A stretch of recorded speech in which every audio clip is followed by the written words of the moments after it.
This episode is sponsored by BetterHelp.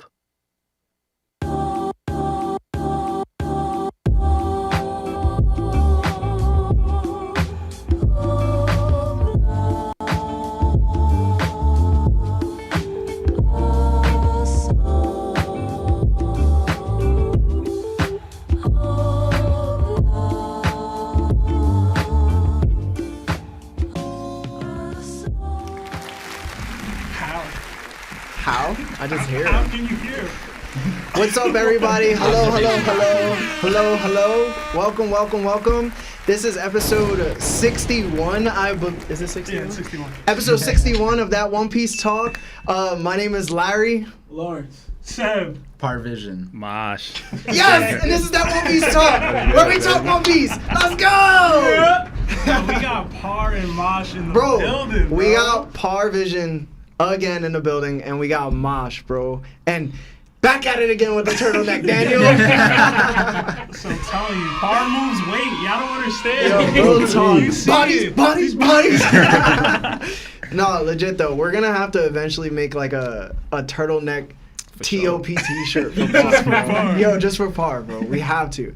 But anyway, guys, this is episode 61. I really wanted to introduce our two special guests in the best way. So we have MoashDMC. If you guys don't know who he is, he has a pretty popular TikTok where he does a lot of reviews on TikTok, but he's also a YouTuber who's currently approaching the 1,000 mark for subscribers. Also, he would have been reached it if he kept doing what he's doing right now. But he's been uploading daily, and I think that if everybody who's anybody that loves One Piece and loves like the core group that we are, plus Par, Moash is like right there. So please follow Moash at MoashDMC. YouTube. Yeah, fun fact, actually, without Moash, you wouldn't have had Parvision, because he was the first creator who reached out to me when I first started on TikTok, and he's like, yo, this is dope, you need to continue. Yeah. And so, like, Moash was really, like, the first person that pushed me to make, like, continue with the TikToks and then make YouTube. So, again, like, shout outs to Moash. Always. Yo, big shout out to Moash. Yo, Moash be going live and cooking with just an apron on, bro. Yo, he really do, bro. He makes videos ass naked, bro. I swear. It's the most zesty thing ever, but like it works. They call me Zesty Doughfire, man. But I just wanted to say welcome, Moash. Did you want to just say something to the audience or to the people that know you? The people that know me, I appreciate you guys coming here and watching. If you guys have been to New Jersey, just know the traffic is actually insane. I left 4 hours ago. I got here 10 minutes ago, honestly. Thank you for the drive, Moash. Yeah, I hope you're here. And then we got Par, and everybody knows Par, so I'm not going to do any crazy introduction. Introduce Par, bro. Oh, Par hit 20,000 subscribers on YouTube. So, Thank you. Yes, shout out to Par. He's been collaborating with anybody and everybody. He's like Lil Wayne in 08, bro. He's just on every single track that's currently available. So, for Par, do you want to say what's up to everybody? Yeah. I mean, I have been collabing and I've been having a lot of fun with a lot of people, but this is always like home to me. You know, always call through. And then like with Moash was like, yo, when are you going? And then you were like, when are you going? And I was like, all right, this is the date. So I went through all these collabs and I made it so that this one would be like the last one. So this would be like the end of the tour, essentially. Oh, so sweet. He's so sweet. He always tries sweet talking. Always tries sweet talking. Yeah, serenading, bro. But thank you, gentlemen, for coming. Hope it's a great time. For anybody that's on Moash's TikTok or our TikTok, please come to the YouTube live chat where everybody is currently at, talking like crazy. And please, Sebastian, say what's up to live chat and who's there. Oh man, so many in here. Marcus D. Jones, Ant M, Trayvon, Aaron Tate, Void, United States of Blurred, KJ, Ozzy Phenom, Solo Jason, Javian, aka Javerse, Jose Shambles, Soga King, Jose Boris, Chris, Tony Leon. I can't say that name. I Hate Mew. Kevin Salinas, there's just so many in the chat, man. As so always, many. thank you so much. NerdTaku. NerdTaku as well. He added me on Discord recently. I ain't get to see it yet, but I'm gonna watch. I think it's the What If series, man. We need to get NerdTaku up here too, man. Yeah. So we had a super chat, right? We did get a super chat from Tony Leon. It says the goats in one place. But Larry, if you're about to start bugging, You're getting dropped to semi-goat. Psych, now I'm playing. Yo, people always hating, man. Larry has such a love-hate relationship with our fan I don't base. get it, I don't know bro. what it is. They love me, but then they're just like, yo, chill out. Every You be second. tweaking, bro. Do I? Yeah. Nah. Skip it. Chill. He called me said Skip. skip Don't it. kill me Got Skip. it. Who's Stephen? He not Stephen A. I can get Stephen A. real quick, Nah, man. bro. You can't get Perkins, bro. I'm Perkins? Yeah. I'm Perk? Paul Pierce or Perkins, Nah, bro. Pick nah. one. I'm definitely Stephen A. I guess. Shannon Sharp. Shannon Sharp. You funny little Nah, that's Lawrence. If Lawrence was a little bit more yeah, bro. Lawrence, I don't he'd be got Shannon the, Sharp. I don't for got the sure, bro. physique Yeah. to be Shannon Sharp. But anyway, thank you for the super chat, guys. I really didn't make any questions because I just wanted to shoot the shits with everybody. So we're gonna take calls within probably like an hour or so, Marv. So then we'll do that, and then we'll do the sponsor right before that. But anyway, guys, so I guess I'll just make up a question on the spot, and I'll direct it at Moash. So Moash, Yes, sir. Moash, talk to me about, for the audience, because you're in the same realm as Par when it comes to like your One Piece content, right? What has been the most exciting amount of content you've made that's really captured the interest of like your audience and like you love talking about it? Well, I would say my reviews, because honestly, most of the time when I do my reviews, it's like me doing the review. It's not like, oh, let's just talk about the chapter. Yeah. But the most exciting part has definitely been the Kizaru supremacy. Is when I sat on live and I try to convince people how great of a person Kizaru is. I mean, like, I'm light. Like, just saying I'm light should just be enough for people to realize that out of all the admirals, this one should be the one to look out for. You guys. Mosh is trying to talk. Give him a second. You're making me calm down anyway. I'm like glittery. No, I was kidding. But honestly, like, the most exciting part is definitely like talking to other creators for the most part, because I feel as though a lot of the times a lot of people's opinions just go over people's head because One Piece has been out for so long. Like, Yeah. Like I was talking to someone like recently about like theories and how like theories keep coming back up and like, oh, someone made a theory about this. Like, didn't you make a theory about that not too long ago? And I'm like, yeah, but at the same time, One Piece has been out so long and a lot of people think the same way. So it's not a lot of time like when you actually talk to someone like me and Parvish and like make theories and like we have this brain wavelength that we just keep thinking of the same things all the time. I'm like, yo, Par, what about this? He's like, yo, bro, I've been scripting that like 2 weeks ago. So I mean, like, that's pretty dope too. Yeah, the with his chapter reviews, like, you know, for a while I was off TikTok, but there was a few creators that I always watch, and then for a little while you stopped the reviews for a little bit. Yeah, I took my TikTok down for like and I was so month, upset because his reviews are probably like I've looked at, you know, even YouTube reviews too. Like he always is the first to catch like the most minute details amongst all the creators, and it takes a long time to be able to analyze a chapter and then pull out like something that, you know, most creators would probably find out through a conversation. You know, like most of the creators, like they'll have a stream. We got a lot of super chats to go through soon, bro. Yeah. So like, you know, once, you know, the live reactions after TCB drops on Thursday, right? And then people do, you know, Brago has a call, King Lightning has a call, those kinds of things. It's after that round of conversation, people are like, oh, did you guys see the scar on, you know, the scar shading on Mihawk thing, right? Versus Moash is usually like, when I see his thing, he's always the first one to bring it up. Yeah. And so like the moment after I'm done writing my script, I look at his review afterwards. Cause then I missed anything? Yeah, I'm just like, yo, did I hit? And I record everything. And then I'm like, yo, Moash, like, I can't believe you caught that detail. It's so sick. Yeah. Par saying that he cheats on quizzes. That's what he's saying. That's why Quizzle got taken down. He's my ghostwriter. Moash is my ghostwriter. Par finally admitted he has a ghostwriter. We all thought it was his wife. No, it's Moash actually. Listen, I seen that Kaido is America video.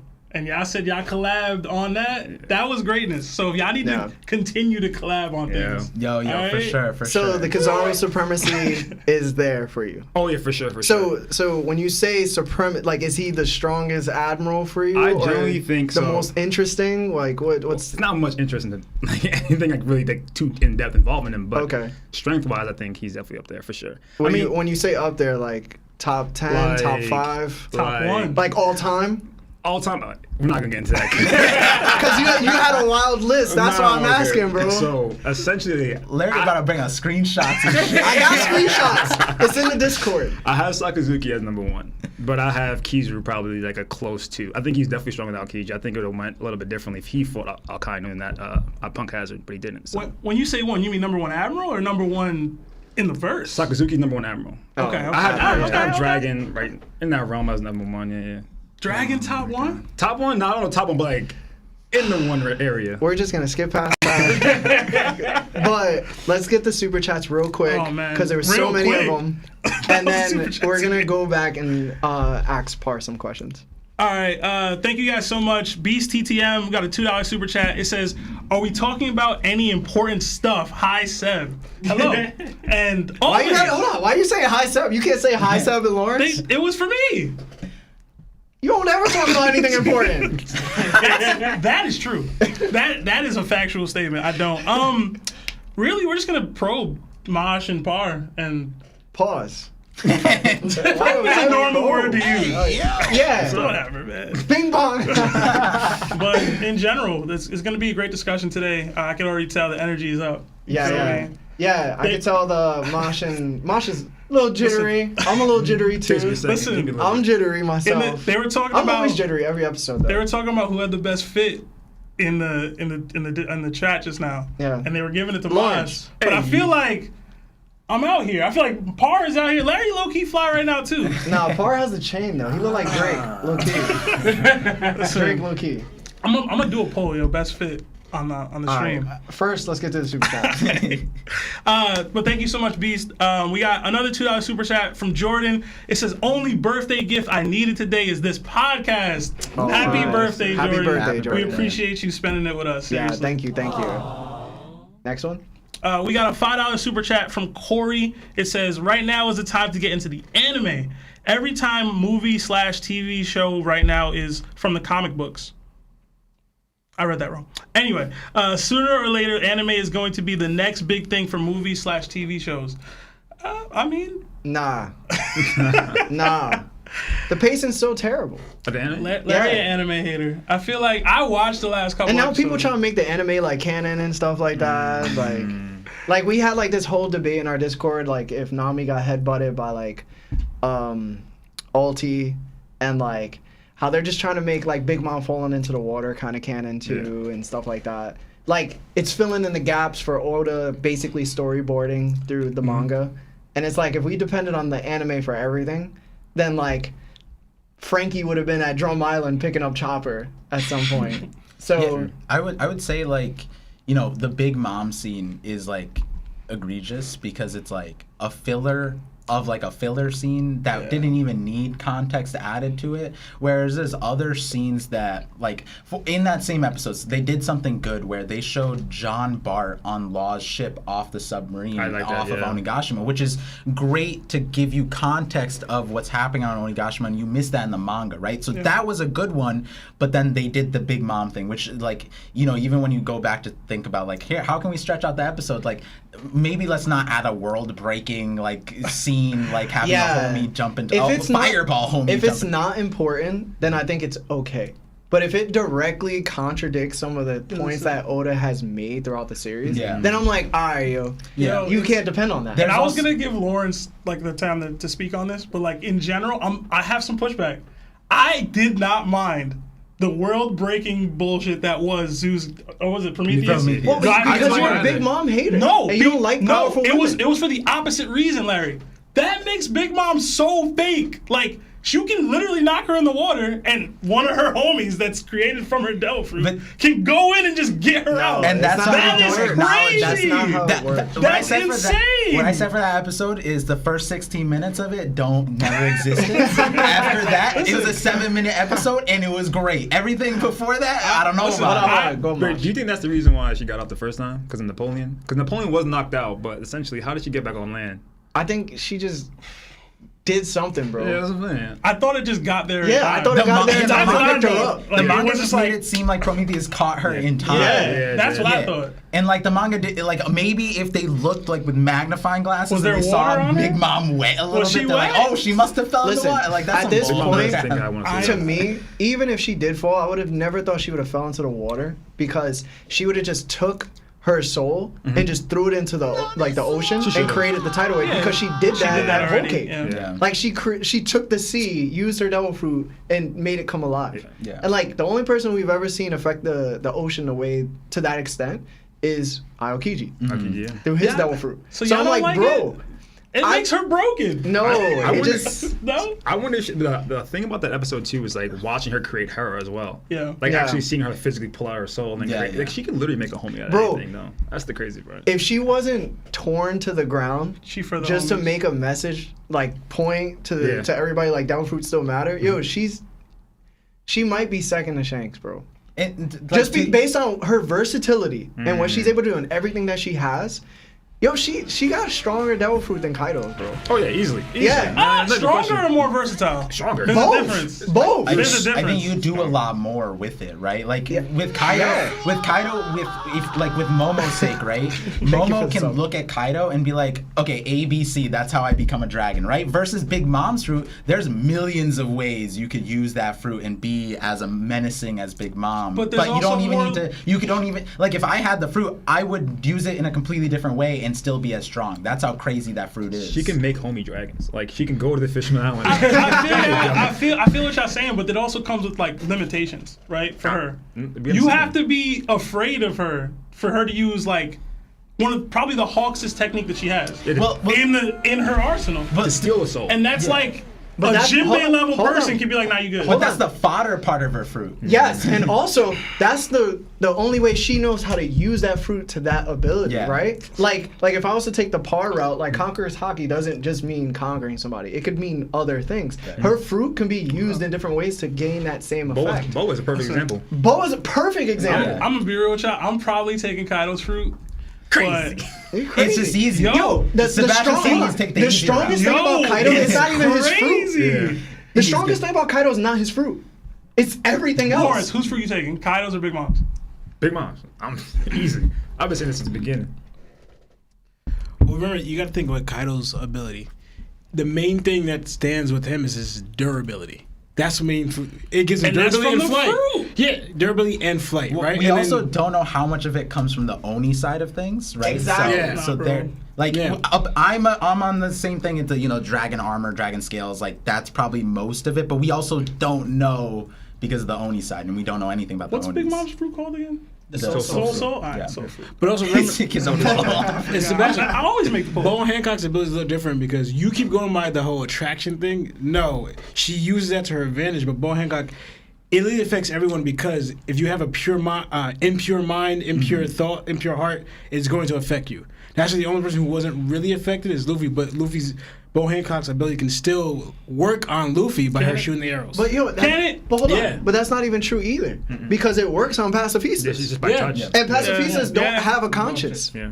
So if Big She- Mom was to elevate her fruit even more, because I'm pretty sure she can, that comes into play. Well, she probably can't. And to your point, He's such a hater, bro. to your point about wanting Prometheus to go in the water to make her OP, she doesn't even need that. I think later in that same episode, they made that. I forgot the name of that move that she used on Kid World. and Kid. Yeah, Yeah. bro, Full that World shit was fire, in yo. the anime It was so versus fire. the manga. The manga, I was like, okay, she laser beam. But In this the is- anime, it was like she could But have destroyed the world. This be my problem, right? Go ahead. They just took that. Like they were I like was they gonna were say, hurt, but like who they did? were Who did? good. Who did? Kid and One more time? Kid. Don't listen. Listen. So I don't know much, but I heard that monkey took Kid's arm, if I'm not mistaken, right? So, was it Monster? I didn't Monster, hear that. yeah, Oh, Is that what happened? No. What No. we talking Oh, it's about? not. I ain't lying. Oh, wait until I get confidence. Wizzy. I have more supers to read. I'll get to it, but I don't know anything about it. But that's what I heard. I have but more keep supers to the read. Kid W's over there, Keep bro. agenda. All right, because the slander coming. I came here for it. Anyway, next super chat. Mosh All Kid. right, we got a $10 super chat from Jameer Sanders. It says, Thank "Yo, you. what's up? Can't stay sadly, but love the podcast. Keep it up. How do y'all rank the top 5 in Shanks' crew? Also, Larry, we gonna get you to information. You would speculate. You get in the top 4, and then you just have to choose who your 5th person Next is. super chat, bro. Sorry, Jameer. He left anyway, so you good. We got $5 super chat from Solo Jason. Thank It you. says, I have only seen One Piece in the anime, and now I'm mad because I will see Gear 5 before the real episode from the manga. I am mad now. Solo, why are you not reading the manga? 1, and 2, why are you here and not reading the manga? We're very non-anime. That brings up something excellent. So one of my videos kind of didn't go viral, but at the same time it did, and it was me talking about like spoilers and how One Piece content creators shouldn't rely on it.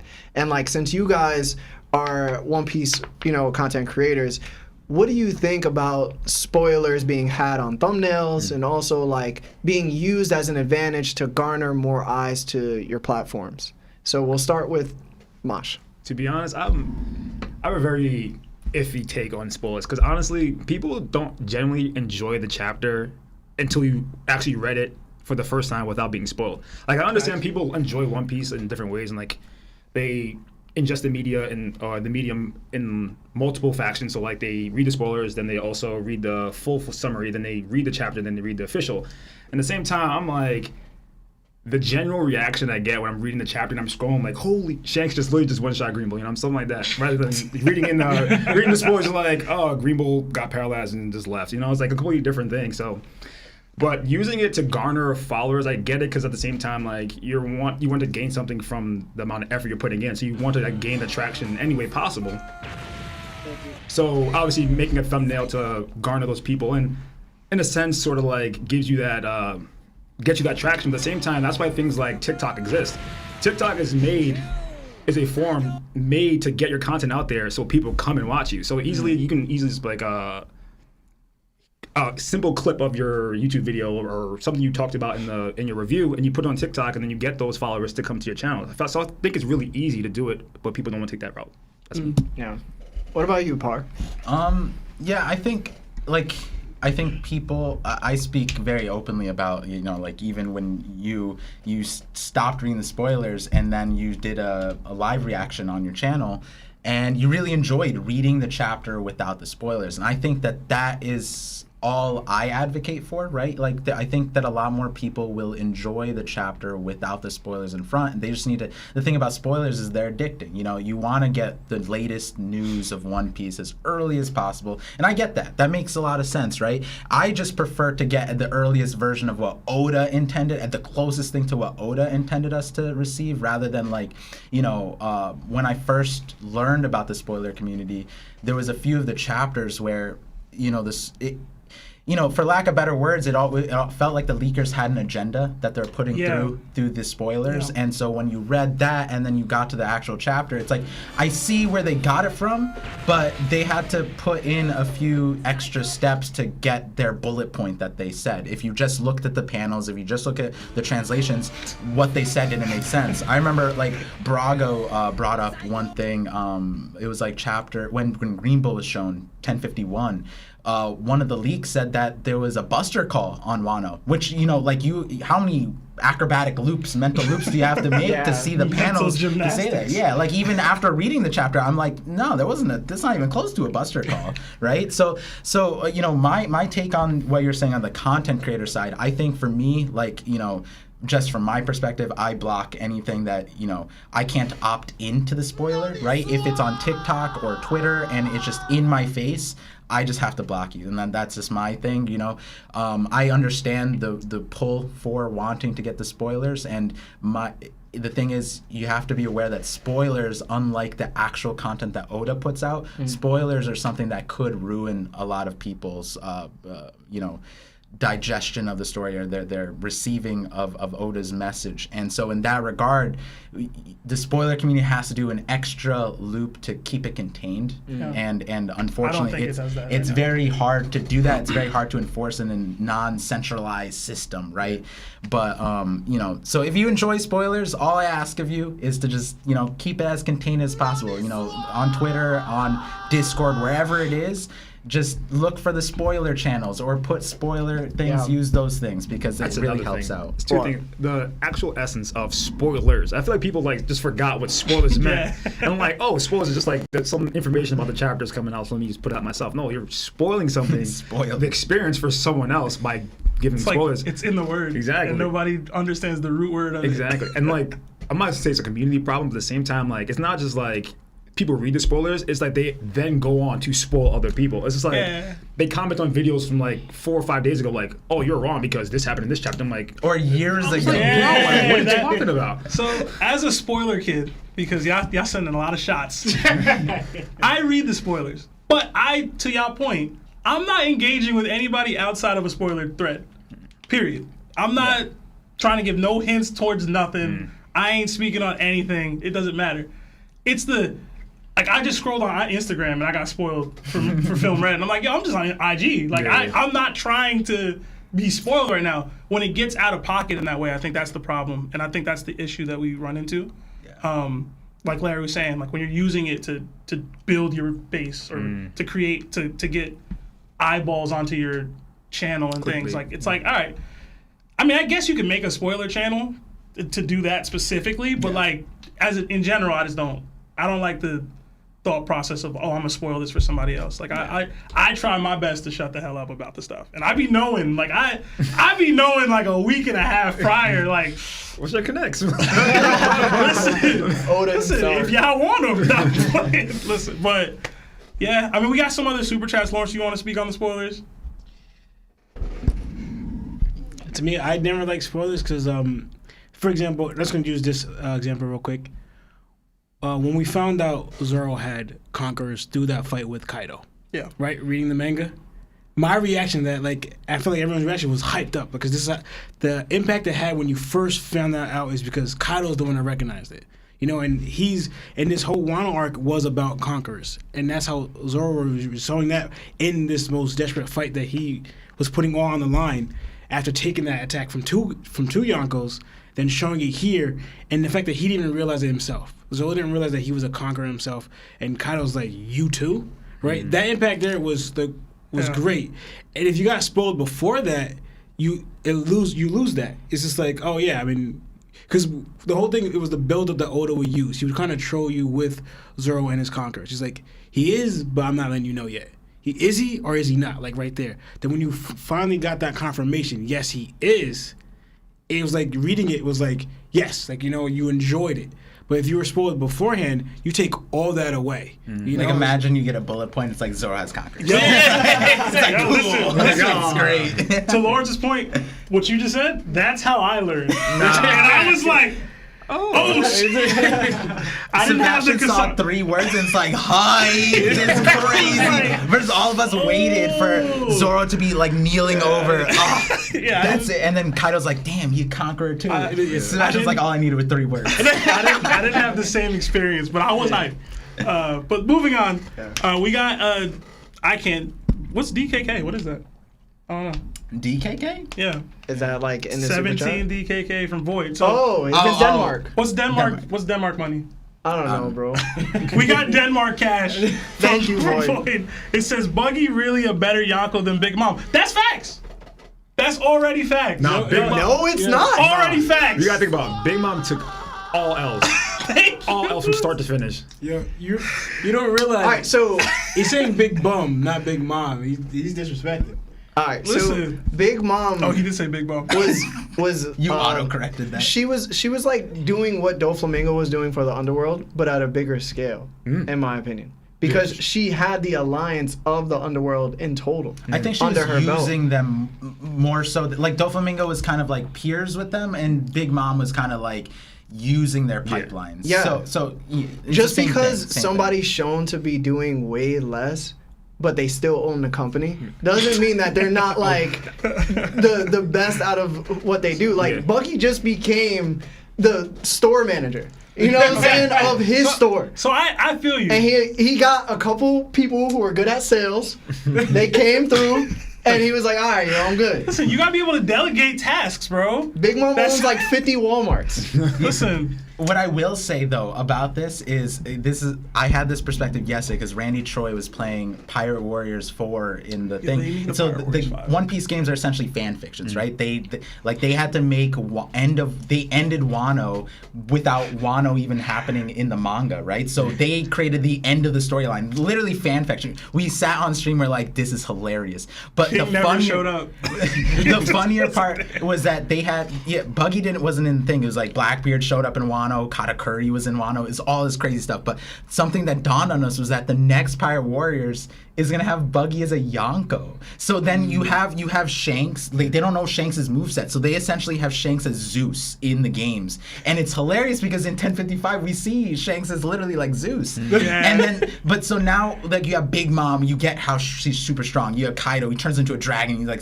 spins and windmills everybody, right? But then the next Pirate Warriors are gonna have Buggy as a Yonko. I love so it. they're gonna have to code Buggy's power moves into the game, and it's like what are they gonna do? They're gonna have him like blast people like with a Spamming one Buggy punch. balls, bro. You can see Caesar Clown. Buggy need to link up. It's gonna be Have you crazy. seen my theory of the Buggy's endgame crew? No, I haven't seen that. Oh, I watched man. it. It's basically all the gag villains and Buggy.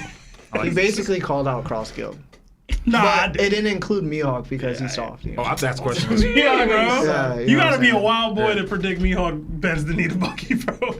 He's not gonna do that. And also, I will say for the ones, remember, again, what Larry said, Buggy just became a Yonko, and when I can almost guarantee you, the thing about the putting the bounties on Marines is not Buggy's so concrete idea. But also, Big Mom ruled as a Yonko for decades. Man, who cares? That's at least 20 years. Buggy in 1 week is flipped the world on the head, Yo, bro. that- This is the same Who people. cares, This is bro? the same type of people that were saying that Blackbeard was stronger than Whitebeard when he went to Marine Ford and became a Yonko. Listen, bro. How Big Mom that became a same Yonko? Blackbeard That's is crazy. stronger than Big Mom. Nah, I'm asking a like, question. yo, it's so How- crazy that how- people can be so idiotic when How they think did about Big things Mom like become that. a Yonko? Pumping yo? out kids, bro. She was giving up that poom poom, bro. That's how. Okay. So what? Buggy ain't have to do that. The thing How is, you know? How you know he ain't throwing it back somehow, bro? How you know? Larry's headcanons. How you know, bro? He's sending out pieces. Buggy's also king Tell of the me. pleasure district Tell now me. too. Larry, he's sending out pieces everywhere of himself to get. his hands getting wild. Oh, come on. Alright, we gotta both move his hands on. ready for it right now, We bro. gotta move on, bro. That was wild. That's my fault. He having dinner with a Yonko under the table. Yo, what are your hand at? Moash, you were gonna say something? Nah, you good, brother. All right, next super chat. We got another $2 super These chat guys are making up questions for us. for Marcus D. Jones. It says, Cat versus King. Who you got? I like that. Currently, Cat. Cat. Yeah. If anybody says anything other than Cat, yo, hater. It's gonna be a problem. King. King. In this headcanon. It's crazy how they didn't say Marco Does versus King, anyone. Does But King go have ahead. Conquerors? that was No. the biggest miss of all of Wano to me. Easily. He's not King really is- king. No, He's some dude. He's I Albert. don't- he He's was Albert. named the king by another From now king. on, we're saying Bro, Albert, It's right? Abner. No, Abner. it's King. It's all of the Beast Arbor, Pirates Arbor. in Wano were written so poorly that it's the biggest miss. Like Beast Pirates being as weak as they are is the biggest miss. Yo, I have to mention something because Lionel actually brung out something. Shout out right? to Lionel. Right? Yeah. But he brought out. We notice how right in Kaido's crew, we check the list of all his crew members, and not one of them is a Conquerors user, right? Mm-hmm. And we know that how much it means to have someone in your crew that is a Conqueror, right? We have two people in the show, Gold Roger and Luffy, where the right hand happens to be a Conquerors user, right? As well. And we think of Big Mom, right? But that's out of her kid, right? So now I'll bring up the question: do you think Kaido has what it takes to gain a Conqueror as his Nakama, as his crew, as his subordinate? You know, right? It was deep. It got deep too. Yeah. Because even Whitebeard, he had Ace and he had Odin, right? But if you look at the situation where he got those Conquerors in a way, it was more like happenstance, where Oda was like trying to leave Wano. Right? I mean, Odin was trying to leave Wano, right? So he kind of would have jumped on any ship that was there, and it happened to be Whitebeard. So he gained the Conquerors user in Odin, but also then he left to go on Rogers because either way, Odin's tie was back to Wano. It was there eventually, But then Ace also like the circumstances of going on with the absentee father and everything, right? So it's like, did Whitebeard really gain underneath his crew someone that was really follow him that was a Conquerors user? Because the main thing with the show is we already saw with the Rocks Pirates. We're having a lot of Conquerors in the show happens. You have a lot of infighting. You have people break up because Conquerors are always going to follow in a way their own disposition, their own will. We can see that, for example, you feel strongly about something, Ace. He felt strongly about this, and then it involved him leaving the crew in a way, right? Even at the execution on Marineford, he recognized this was his own fault. He deserved the death. That Whitebeard should not have came to follow him. Then Whitebeard switched it up, saying, "No, I ordered you to go." Right? So it's like a lot of times what Conquerors do, they follow their own disposition. But we have two people in the show where Roger and Luffy, they legit gained as their best friend, their right-hand man, their first mate, as a Conquerors that are completely loyal to them, So it's like, can other pirates really do this, Like, it's like right now we see Roger was special, Luffy's special. I would say with the Whitebeard situation, that's more telling of Whitebeard because, like you said, it wasn't necessarily that Ace and Odin joined willingly. In Odin, it was convenience that Whitebeard landed there and it was there, and he's like, first ship, you look strong, whatever, right? I think the Ace example is more important, where Ace didn't want to join. Ace didn't want to be underneath Whitebeard. That was his Conqueror's mentality. But what we see out of a man like Whitebeard was that he could demonstrate that he was worthy of a person to essentially push on a will or carry your will or be that guy. And in a lot of ways, Luffy is being seen as that, where it's not necessarily be under with, but Zoro believes in him. And Marineford, it was like what was being understood was that the feeling that he had as a conqueror was that you could believe in him, you could be on his side, and he'd pull you through anything. And we see that again with Drake's understanding when Kobe explains Luffy. He's just like, if you're against Luffy, he's the furthest person from you. If you're with Luffy, he's there with you all the way, right? And so I think what's important about Conquerors is that Rayleigh said the line where it's like, you have to be careful about how you demonstrate your conquerors, because people might get pushed away, and I like to think about that. It's like a push and pull. You can use your conquerors to push people away, or you can use your conquerors to pull people with you, right? And so Kaido's probably on the conqueror side, where another conqueror would never be underneath him unless it was aligned with what Kaido and that other conqueror would want. So if Shiki, if he had conquerors or something, they'd have to line up like in sync for there to be an alliance, so to say. And we see that with Big Mom, right? Like they weren't ever like, yo, we're gonna, yay, journey. They're like, we're gonna get the ancient weapons and destroy everybody, that kind of thing. So it's a very different kind of alliance in that regard. But yeah, so I think that what you said at the very beginning is, can Kaido lead another conqueror? I don't think so. I have one example of time that he possibly could, but I'm gonna let Moash go first. Yeah, you can go. All right. Yeah. So I agree that he couldn't, but there's one person I think he possibly could for, and y'all gonna think I'm crazy. But it was Kid. He was able to beat Kid down, right, to the point where he was like he knocked him down, right? Essentially, my point is, the way that Whitebeard was able to get Ace, right? He was able to find that, or to showcase what Ace needed, right? If there was that for Kid, that Kaido was the thing that Kid needed, and he beat him down 100 times like Ace did with Whitebeard, it could potentially happen. Yeah, I don't think it would. I'm just saying that's the only example of a conqueror that I think it could have happened for Kaido. They were off against. You get what I'm saying? Go ahead, Moash. King, Queen, Jack, Joker. He had Doflamingo.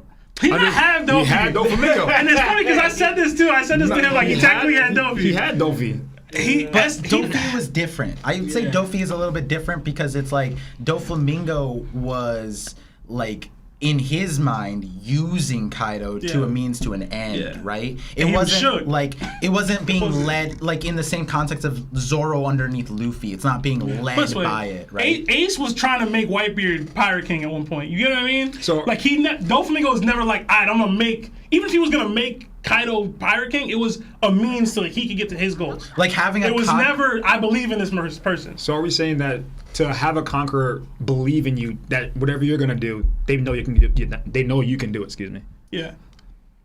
Yeah. But essentially, that's the same thing with Doflamingo, because Doflamingo wanted the world to be in chaos, and that's exactly what Kaido was doing. He was using Kaido to do that. Listen to me, bro. Y'all missing the whole point. The way it's supposed to, like, if anybody was to have the most conquerors on their ship, it would have been Rocks, Roger, Shanks, or Kaido. And the reason why Kaido should be one of those four is because out of his crew is the only crew where they have to challenge one another in order to gain a higher position of power within the crew. And the fact is, if King didn't have conquerors, but notice that Zoro did, that's a miss. If even Queen, with all his technology and workarounds, like, he had to get to that Queen position.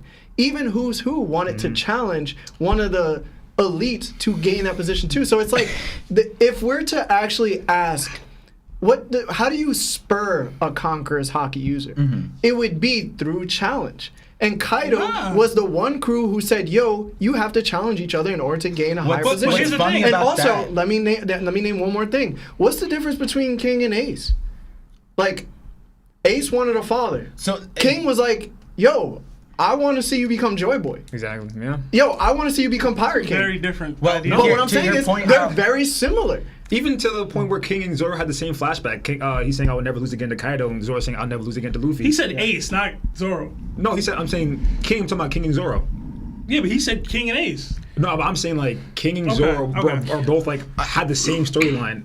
But having a meritocracy doesn't create a conqueror. You're born a conqueror. No, you're not. Yes, that's a. I'll get onto that after. Listen, based off what we know as of now, you are born a conqueror. So having a meritocracy, you can't create a conqueror just because people are fighting each other. I would say the difference though with the meritocracy thing is what Larry said, and while he explained it, I kind of laughed at his crew again. But to focus on the thing, he has Yamato. He spurred on a conqueror out of Yamato. But the thing is, like, the way he treated Yamato versus his crew is actually very different. I'm not saying the way he treated Yamato is awful, right? But the thing with King, and you look at he kind of like coddled Jack to a huge extent, right? Where it's like he's losing, but what would you say to a conqueror? It's like, get up, fight this. Why would you give that person that usually leeway, a conquerors right? would just get up by themselves exactly. Anyway. But what I am saying is, like, through each time we saw a Conquerors user go through some hardship, they just went through a hardship, and then they had to overcome it. Right. Luffy getting punched nonstop had to overcome that. Dofi having what happened to him and overcoming it. It's like, you got to be put into those positions where Whitebeard makes perfect sense as to why nobody on his crew had Conquerors Haki. Why? Because he was the over-dominating force out of the world, which is why Marco's so weak. It's because he didn't need to have advanced Haki in anything, because Whitebeard was always overshadowing these guys. I will. That same point and logic you could use to Kaido. Kaido is the same kind of worldly. The words that Shanks used when he talked about Blackbeard, right? Blackbeard gained what he got underneath the shadow of Whitebeard. In the same regard, the Beast Pirates were using the shadow of Kaido. Anytime push came to shove, it's like, Kaido's number one. We don't need to, like, even if you make it past us, you stop at Kaido, right? In a lot of ways, that's hurting a conqueror's mentality, because in the back of your mind, if you're bending the knee to Kaido, you know that Kaido's in your back pocket. You think about Orochi. Orochi's like, I can take on the world government because I have Kaido. You think about Peachbeard. Peachbeard defending. He's just like, why? Oh, was it Peachbeard? It was somebody.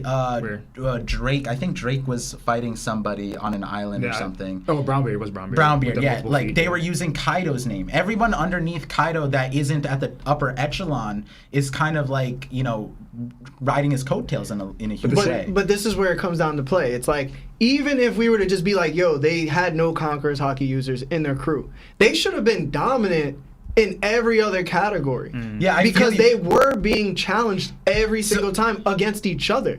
So this is the funny part. This is the funny part. Why were they so weak? They've had a lot of complacent dudes in there too, though. No, yeah, so that's there was a lot of. I'm never gonna be a headliner. But again, this is where I say, like, they were written to the ground, because that's not consistent. No, if we're fighting amongst each hold other, on. I'm going to be better at fighting you, bro. The crew is I'm made gonna be up. better Hold fighting on. The overall. crew is made up of people whose wills Kaido has already dominated. He dominated. Yeah, But they're not. They're trying to dominate each other for higher positions. So let's use the second Yonko as the second commander, Queen. Queen is actually in his own realm, right? When we think about, like, Zoro wants to be the greatest swordsman, right? Sanji wants to, greatest chef, all things. Nami do this thing. Queen is low key like the fodder amongst the scientists in his realm, right? He's looking up to Vegapunk. I need to be I'm copying Vegapunk. I'm copying Judge. All this stuff, You right? can't say that though. No, Hold on.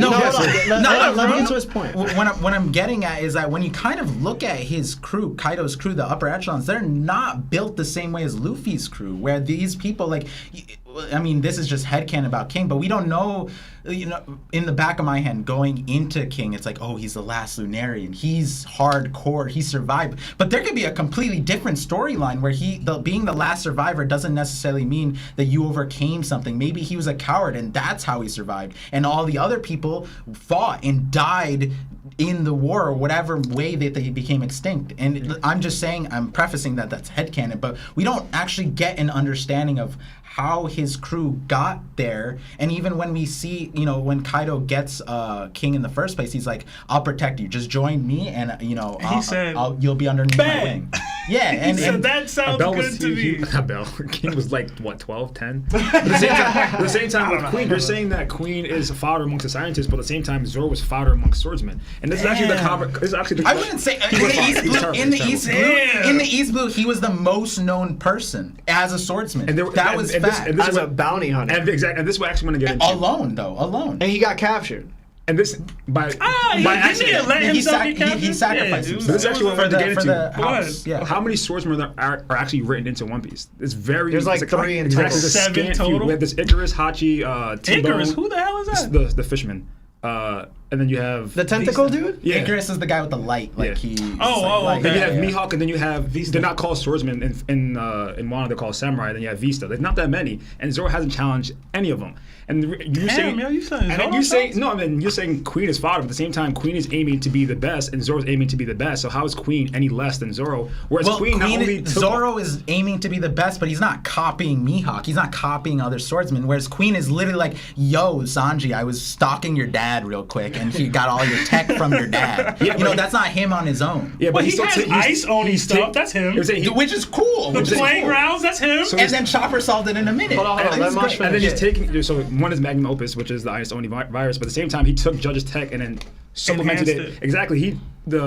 Not only having a body that can hold all 4, which Judge couldn't do, he also had the Ancient Zone, and his whole body was cybernetic, and he can also detach his body from that suit. So Queen being fodder does not make sense. I'm not saying fodder in terms of like fighting and portrayal, but what I mean, even him as a person portrays himself at like we don't go through King's story and be like, oh, he's Vegapunk level. Yeah. We don't go and he's like, even now there's headcanon that Judge is Yonko commander level and Judge is above Queen, and that part is debatable how smart Judge is, but even I wish we got more about Queen and Kaido, but at this point in the story we can't say that Queen is that much smarter than Judge or any regard. And what I mean by that is that as what Larry's saying, having Conquerors in your crew, these are people who overcome the other people in their realm, right? Luffy's not a swordsman, but Zoro is going to be the world's greatest, right? So he expects Zoro to overcome everything else. It'd be weird if Zoro came out of it, it's like,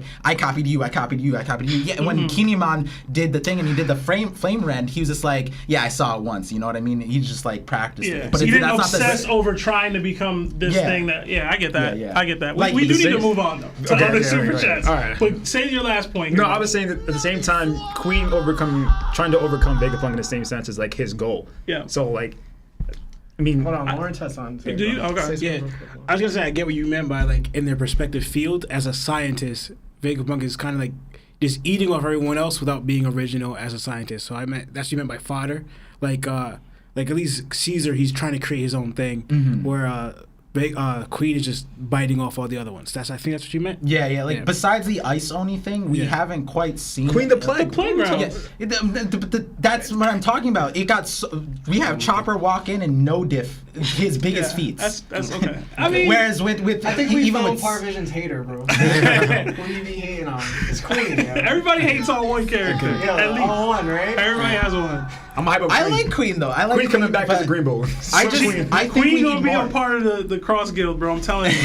Anyway, Okay, so we got one more thing before we move on to yeah, super chats because we gotta get to those. also, Cat won the poll, by the way, guys. Yeah, I mean that was the point. To me, Cat has a lot to offer in a fight. Like I mean, I broke it down in another episode. I'm not gonna repeat all of it because for time wise. But the only thing was like when me and Lana were discussing it. It was like it's supposed to speak volumes to the captain, right? You're going to be a conqueror if you're gonna get Conquerors to lead. But what I will say, right? So it's like what Yonkos or which top pirates can do that, can lead other Conquerors, right? And the whole question is, can Big Mom, can Kaido, can Shanks do it? I believe Shanks is able to do it. Hopefully Ben Beckham has it to show that. And what I saw, in comparison with all the other Conquerors that are led, Rayleigh, Ace, Zoro, and the ones like, right?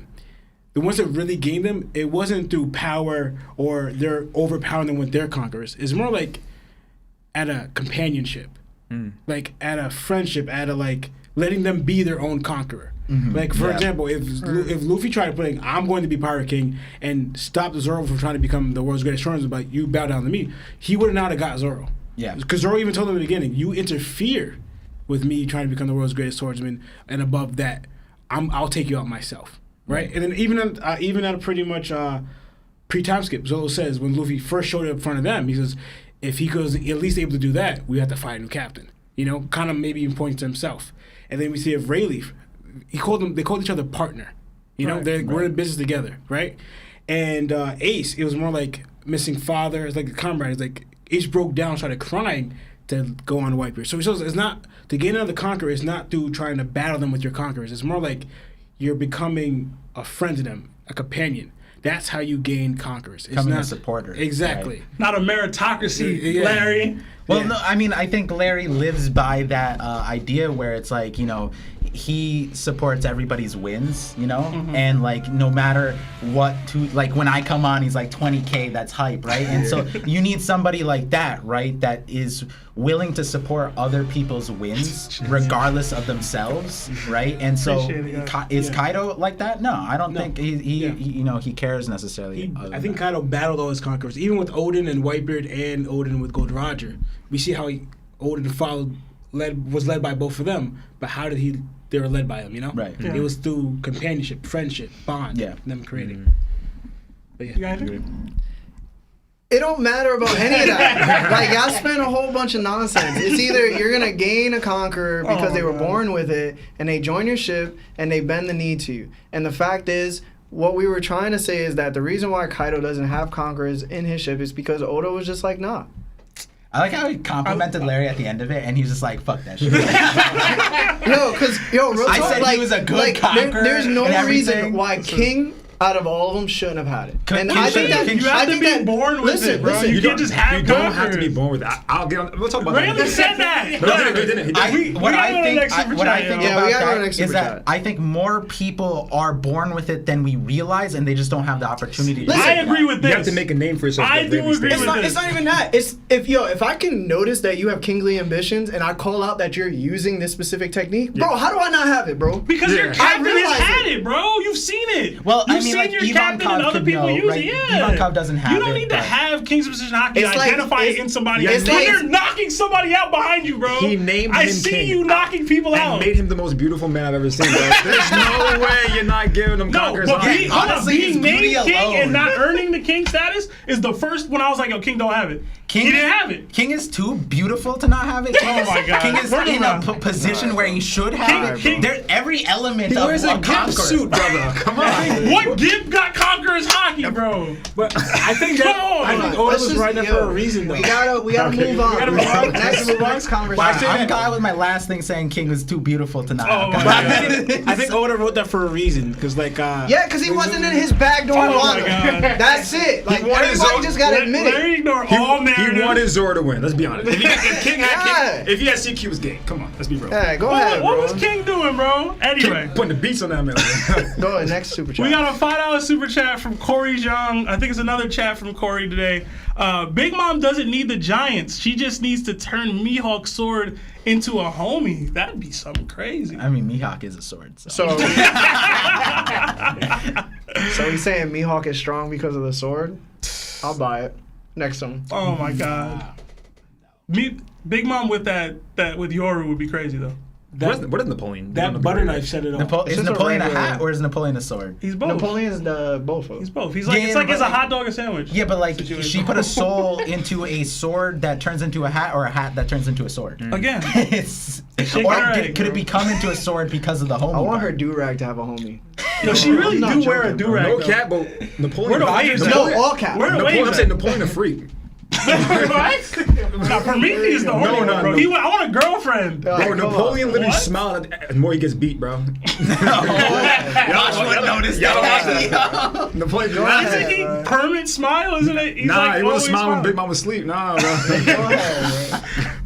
We're about to go Moving up on. close. We got a $2 super chat from Solo Jason. It says, "I'm a new anime fan." LOL. Goodbye. That was in reference to why he's anime only, I guess. Read the manga, man. Yeah, you gotta read the manga. Read the manga. You enjoy it.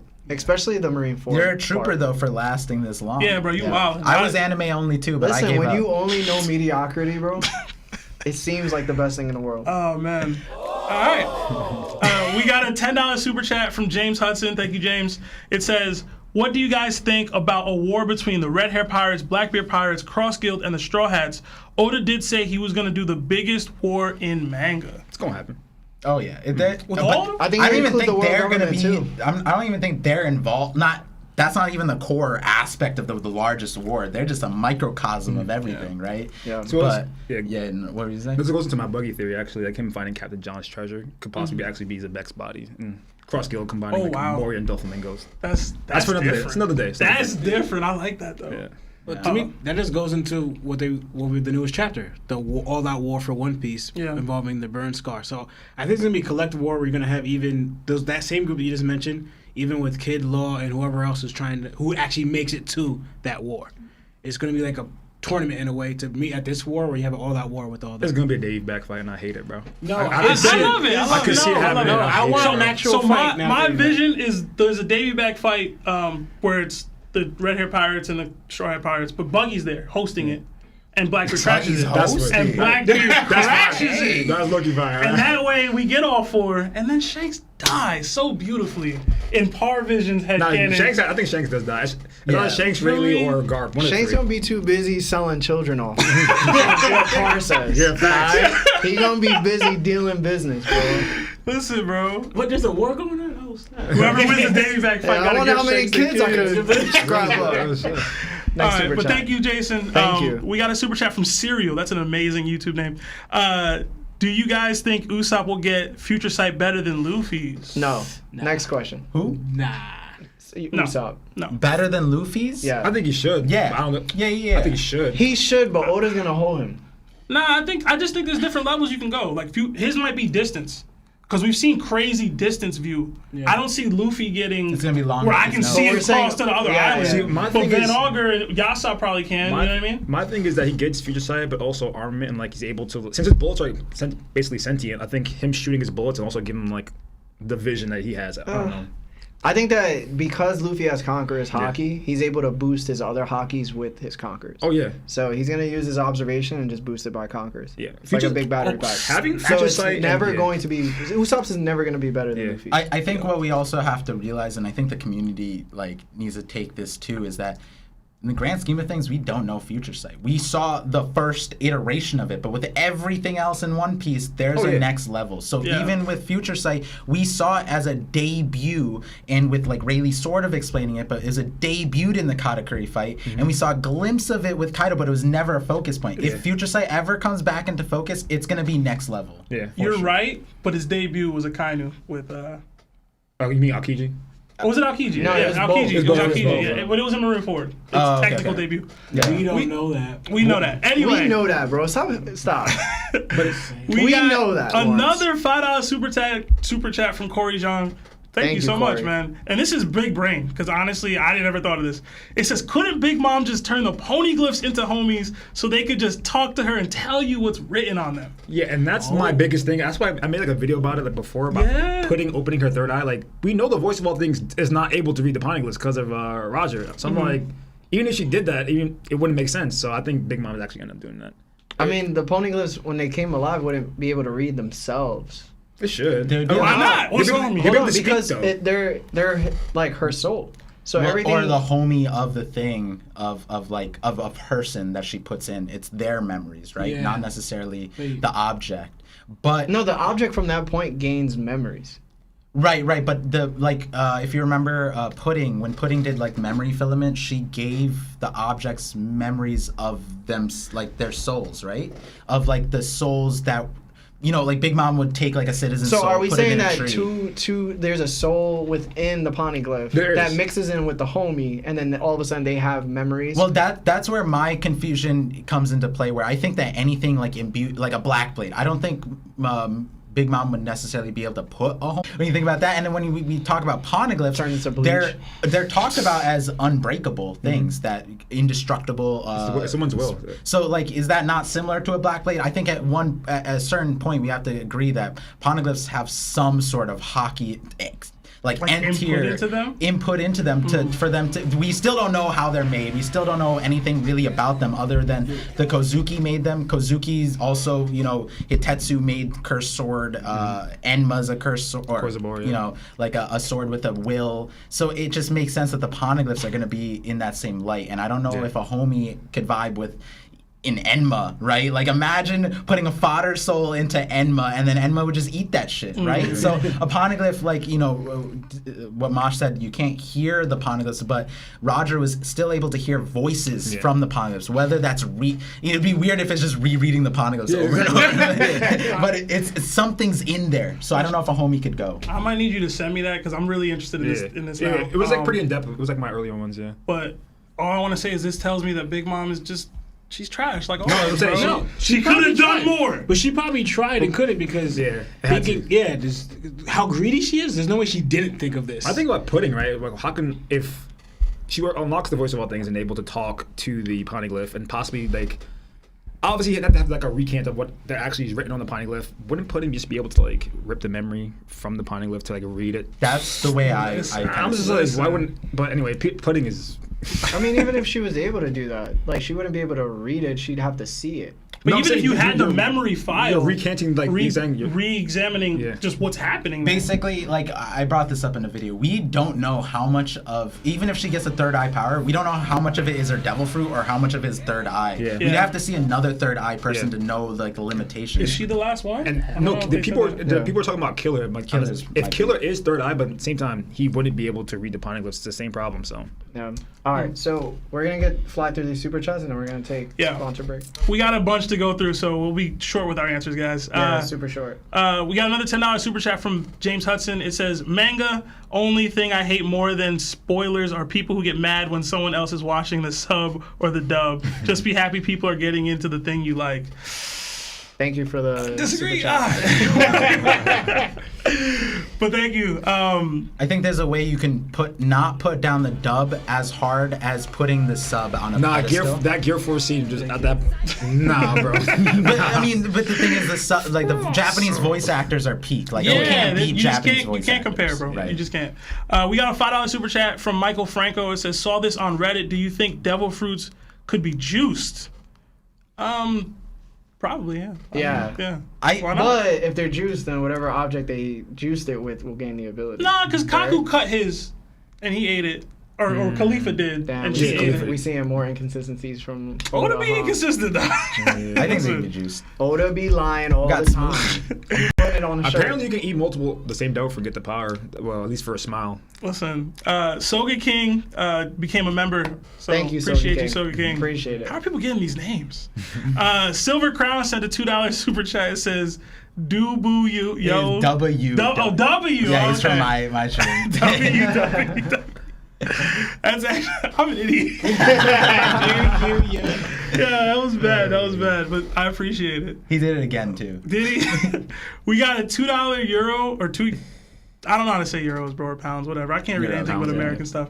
Will Frankie get Queen Tech? Oh yeah, Frank's gonna be the most broken character by the end of the series, bro. He should be the most broken. I would love to see him get Queen Tech. Yeah. I would I would absolutely love to see that. Kid Yeah. die. He's gonna get and then exoskeleton on his his back. gets given That's to my Kid. thought. That's my thought. That's my headcanon. Yeah. Oh man, we got another Denmark buck from Void. I don't know how to say this. Caesar is equal to Vegapunk and Caesar for next Nakama. He capes for Caesar hard in our Yeah, Discord. we're gonna have to return whatever that VV is. for Nakama, bro. I already locked it in, bro.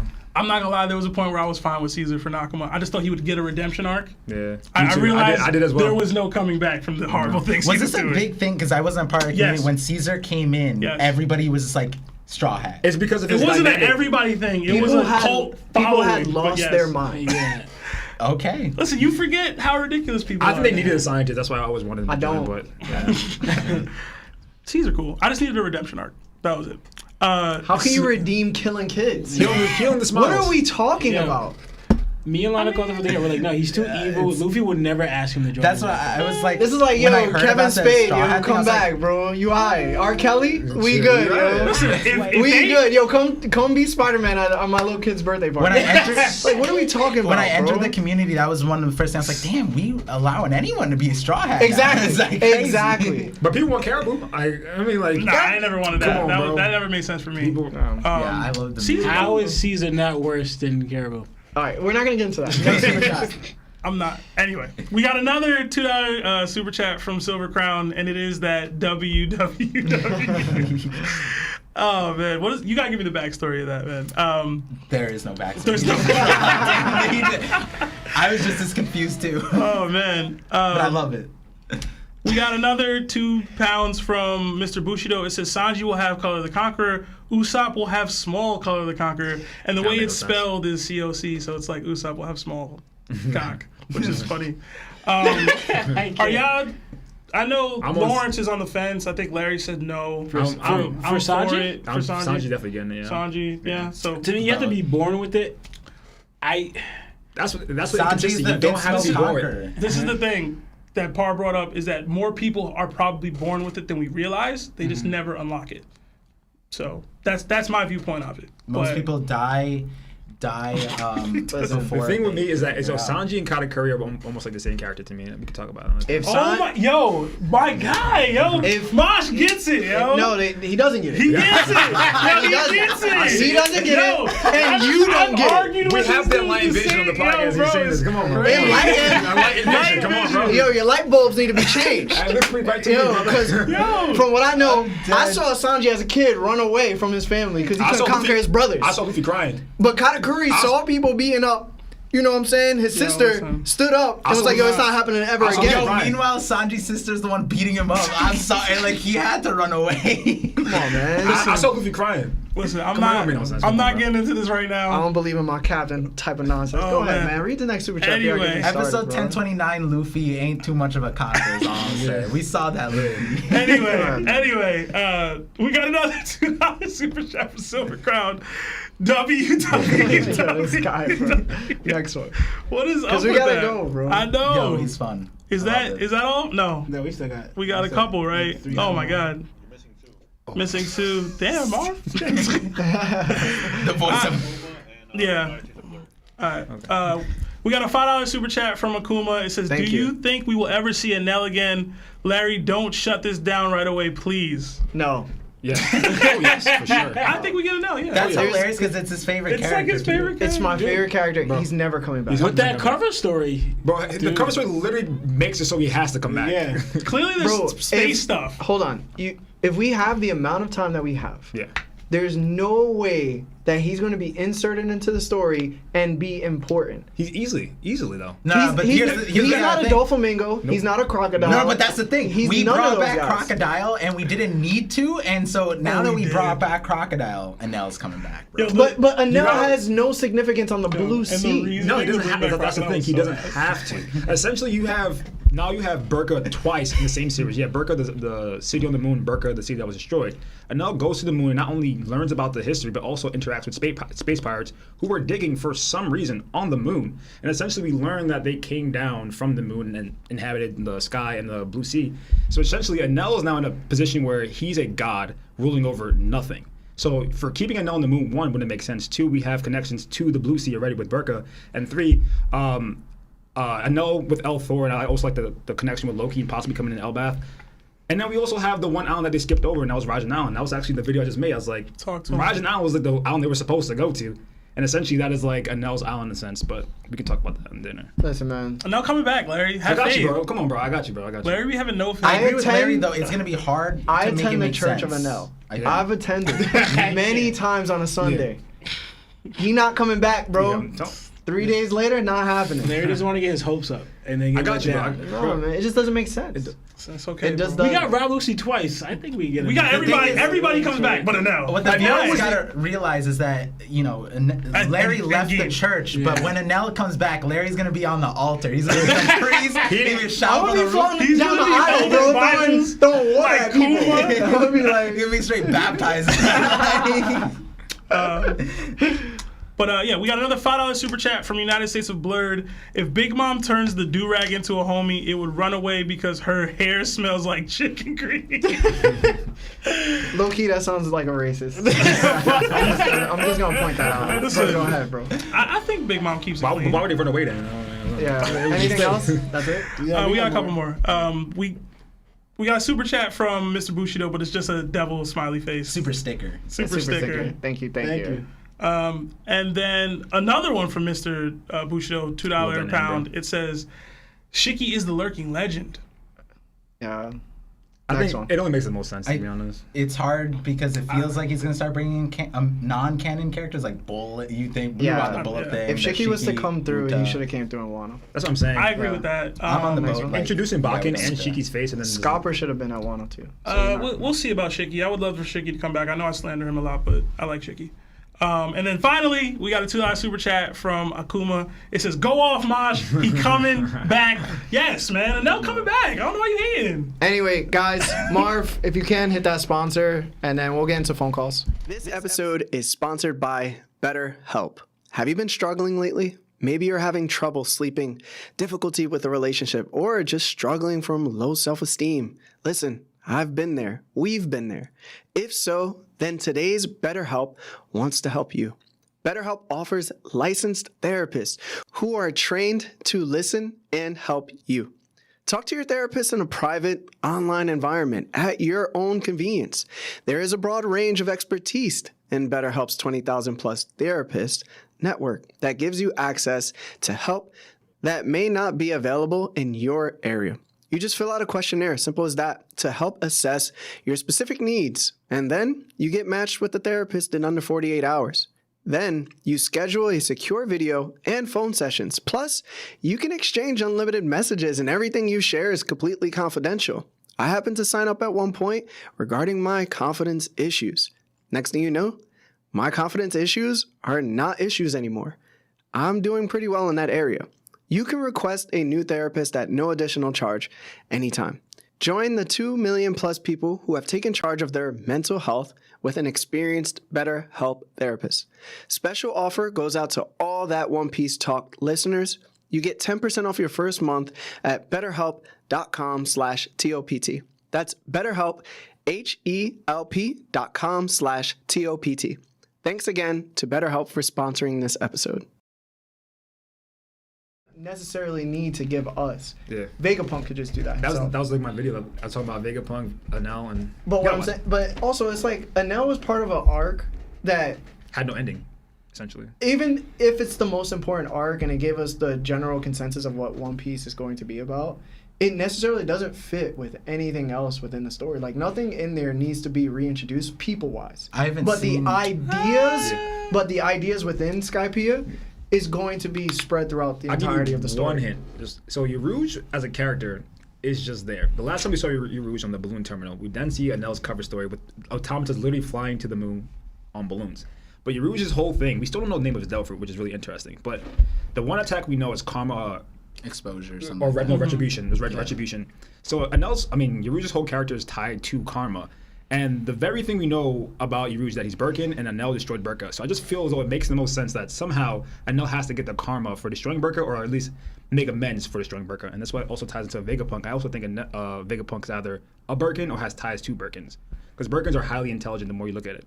Yeah, I haven't seen the video, but I'm assuming you probably include the things we talked about. How the end of Kaido's fight mirrors almost exactly like the end of Enel's fight, where essentially, you know how like after Kaido got punched, everyone's like, where is he? Is he, he's still alive? Is he on a cloud? Is he whatever? With Enel, it was almost immediate, where he gets punched through the clouds, and then right in the next chapter, we see that he's flying up he landed on his ship, he's flying up. And so when you kind of think about that, and he goes to this like absurd location as the moon, where it's like at the time of the thing, it's like, we bringing in astronauts now? You know what I mean? So it's like with Kaido, there's a lot of people are like, is he on Pluton? Is he with Pluton? And it like, to me, it's like a lot of people thought that the Arc Maxim was Pluton. So it might be that Kaido, like Enel, comes back, but like I think what the viewers also have to realize with Larry is that when it comes to theories that rely on like romanticizing the story, that's where Larry cuts out. But more so not because he doesn't like it, it's because he's jaded because he once romanticized the story himself. He was in the Church of Enel, and he's been jaded for 20 years. If we bring Enel back, this is what happens. We make him more relevant than Doflamingo. We make him more relevant than Kaido. Yeah. Bro, it's not happening. It's gonna be hard. I think the thing is you can't make a character like that more relevant, because then it's like, okay, so how strong is he as well? I think he's going to have such an insane. We got calls coming. We got it. All right. I post the number in the chat. You hear it? Do it. I just heard the ring now. I hear the ringtone. Yep. Hey, what's going on? This is Larry from That One Piece Talk. Who are you and how are you? Hey, what's up? It's your boy NerdTaku. It's NerdTaku. Hey, what's up, NerdTaku? What's up, Rudy? Oh, just beating Aaron Tate like I said I would. They were taking bets on who was gonna call in first. It's crazy. Most people's money was on Aaron Tate. You got competition in for the call. Yo, always. Yeah. What's up, nerd? How's it going? Oh, it's pretty good. It's going pretty good. I gotta say, I have to give a shout out to Moash every day. As soon as that chapter comes out, within a few hours, I wake up and I immediately go and search him on TikTok to see what he says. Appreciate that, boss. Yeah. Nice reviews. Moash the guy. Moash is that guy. What's your question, man? Yeah. So I have a question for pretty much everybody. Do you think that the Haki that we know today was like originally part of Oda's plan when he set out to make One Piece? Or do you think that, like, after the first seeing, like, we see Shanks use Conquerors, but we don't really have any explanation?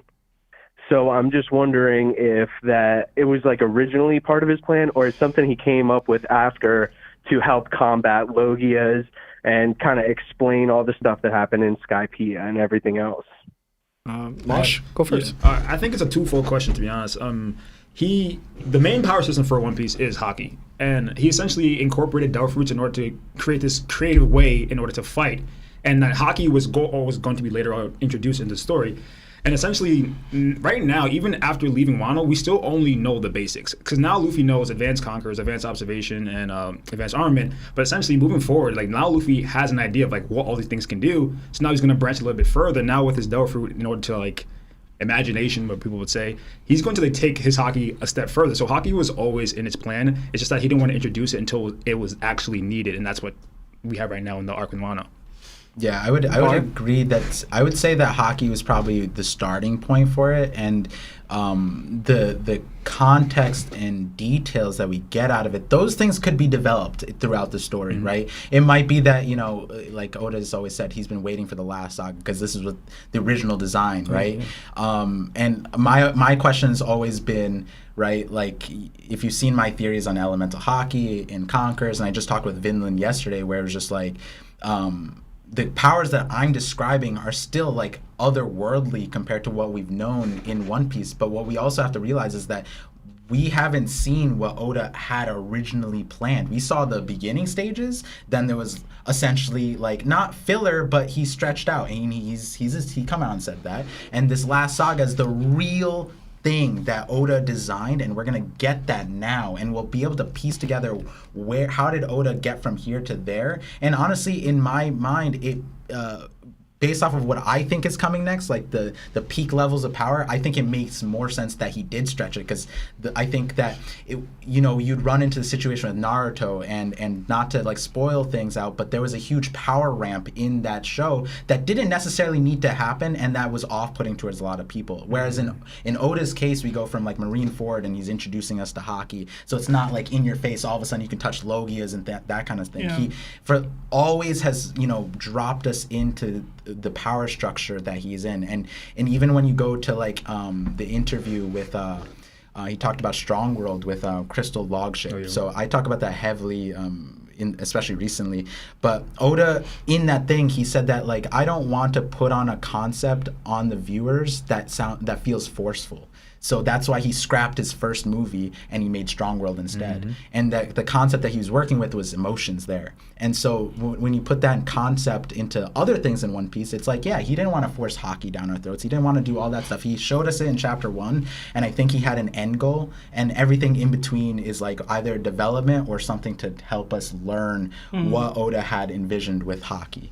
Because I think in a lot of other anime and manga, it's kind of straightforward. It's like chi, this energy, the mana kind of thing. But Oda contextualizes Conquerors Haki in a different way.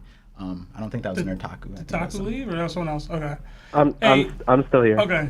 Taku I've gone back and forth with this, because on one level I'm like, yes, he had to have thought all the way through to make Haki as detailed as it is, because for the main focal point of the show to be ambition and willpower, to piggyback it as the actual fighting force that you have to develop and use going forward, it just makes sense. Like, it just ties perfectly in. And then, like Par was saying, him hiding that, or like not just putting that as the basis to start, I think it shows a clear game plan of how he was going to elaborate on it. But I don't think he had these levels yet from the beginning. Personally, I just don't. Like, bypassing through and Rio kind of stuff, like, I don't think he was there with it. I used to debate with the twins all the time. Oda didn't have a clear idea of how he wanted to even show us Haki, which is why we got armament hardening, so that he could show a visual of it. And then it's like, well, this is what we're going beyond that. Yeah. And so, like, testament to that is actually Road to Laugh Tale 4, where we see the concept art for Gear 5. Yeah. And in the thing, he said, like, power to make everyone come with me as a part of the Nika fruit. And he crossed that out because he didn't want that to be associated. But what we can see now, and you talked about it earlier, is that it probably somewhere along the lines, Oda's like, no, this is a sign of a conqueror. So I'm going to attribute this to a Conquerors Haki rather than putting a part of the Nika fruit power system. So we do see that in the Road to Laugh Tale, how Oda might have adjusted. It could have went either way, and I think a lot of people would have been more upset if it was the Nika fruit that was doing that. I think it's the middling of it. Like, I think he always went, Conquerors Haki will be able to be used, like, you can weaponize it. I think he always thought that. I think he always felt you can weaponize Conquerors Haki. It's this in the middle stuff that we're getting that I don't think he had a full, like, oh, this is how it's going to be, this. Which in my mind is cooler. It's wild that he was able to do it this way, but what do you guys think? Yeah, I think it's just been there since the get. Like, everything. Like, straight up. And I think that we saw all of it through the 9 powers, I think, with the Secret 9. Because it's like a prototype. So when me and Sebastian were arguing with the twins about this for like years, Like 11 years ago. That's dope.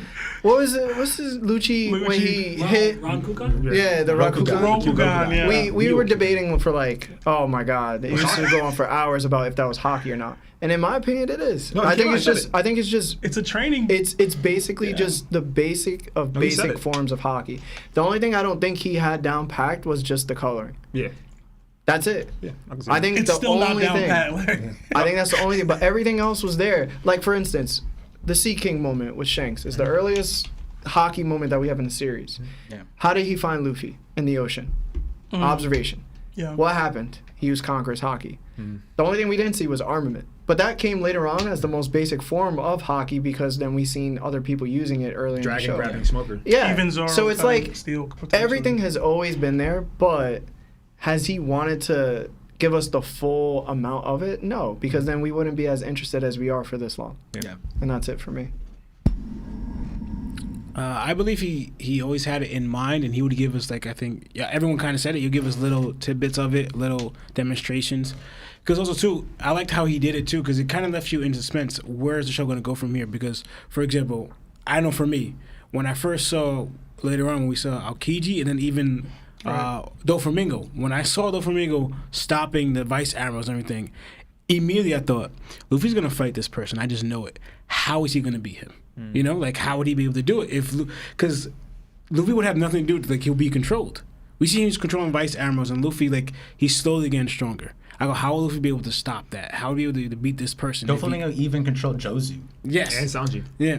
Well, I say there's a difference between controlling and stopping. And stopping. Yeah. Okay, To me, it's Yeah. like, to me, I always say I guess. he's able to control vice admirals, but the stronger ones he's able to stop. So it's like, Yeah, you're right. Yeah. like, so like to me, it showed that Jozu, even Sanji were stronger than that. That's why he's only able to stop them. If you're weaker than that, he's able to control you fully, as make you manipulate you as a puppet, right? But then also again, we saw like, because even I think some of the movies back where Luffy had to find another means to beat them. I named the movie, but going back, Crocodile, he had to use water, and then there was a movie where Sparta. This guy was made out of syrup. He had to use like flour to harden the syrup to fight him. You know. So y'all matchups still matter in One Piece. It does. No. So like then slowly throw in there because we saw it on Skype Island with the mantra introduced, like how people are experiencing like different forms of Haki, but just naming it something different. Right. So I thought that was cool. Oda did it, and then realizing no, this is the power in One Piece, but he went the more creative route with I'm gonna give you fruits first. Yeah. You know, fruits wise are these crazy abilities, but the thing to combat these abilities will always be what's already inside you is your will. So Taku, what do you think? You think he had it from the jump, like just all planned out, or you think it was like this would be great, I could add this kind of thing? I think he had it from the jump. I think that Oda is really meticulous with his thought processes and how he came up with it. And I think you're right. I think he 100% established it as the baseline, but then he came up with the idea for Devil Fruits and was basically like, I should use this first. And I kind of like the way we see Haki because up until the point where Luffy gets Haki, we don't ever see Haki that's actually like physical, like armament. You know, we see even Marco and Vista hit a Kainu, and then he's like, oh, Haki users are a pain, but you don't see the armament on them. And it's really interesting and kind of beautiful that he took the time to be like, okay, I'm going to come up with this power system, but I'm going to introduce you guys to this one first because the main character has it, so you guys are witnessing it the same way that he would, and then as soon as he gets it, then you can see it now too. It's like so immersion. It kind of is interesting, though, because imagine people who don't have Haki, and I think someone showed Gear 5 without the armament Haki, and it just looks ridiculous. I gotta see that. But, like, people might be seeing that, like, in Dressrosa. They're like, what is going on with that dude? That's pretty funny. But, yeah, thanks for the call, Taku. Thank you, Taku. Yeah, man. Next week we'll know. Of course. Next week we will know. Yeah.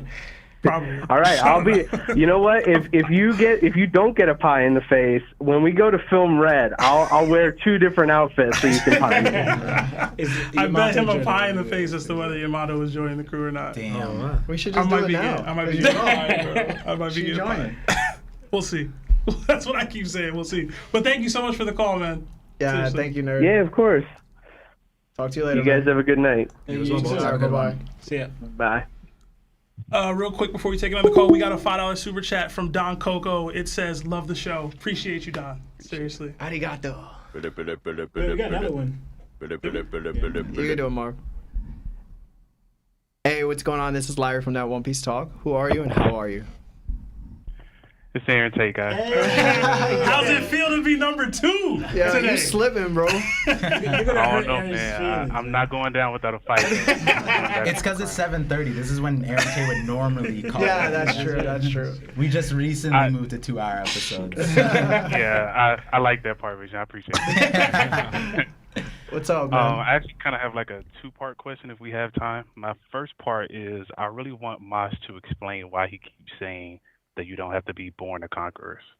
Okay.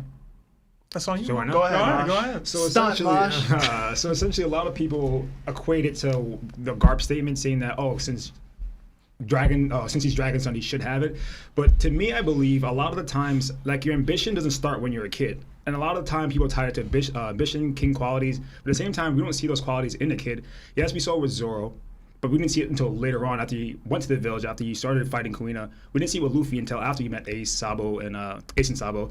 We didn't see it with Katakuri until after the situation with Brule. We didn't see it with Doflamingo until after the situation with his family. So essentially, when people say you're born with it, essentially, I think you grow into the ambition that you actually want, and then you apply that, and you go about it in different ways. So essentially, with Doflamingo, he later on not only uses his connection as Celestial Dragon, but then later on goes back to the kingdom and takes it over.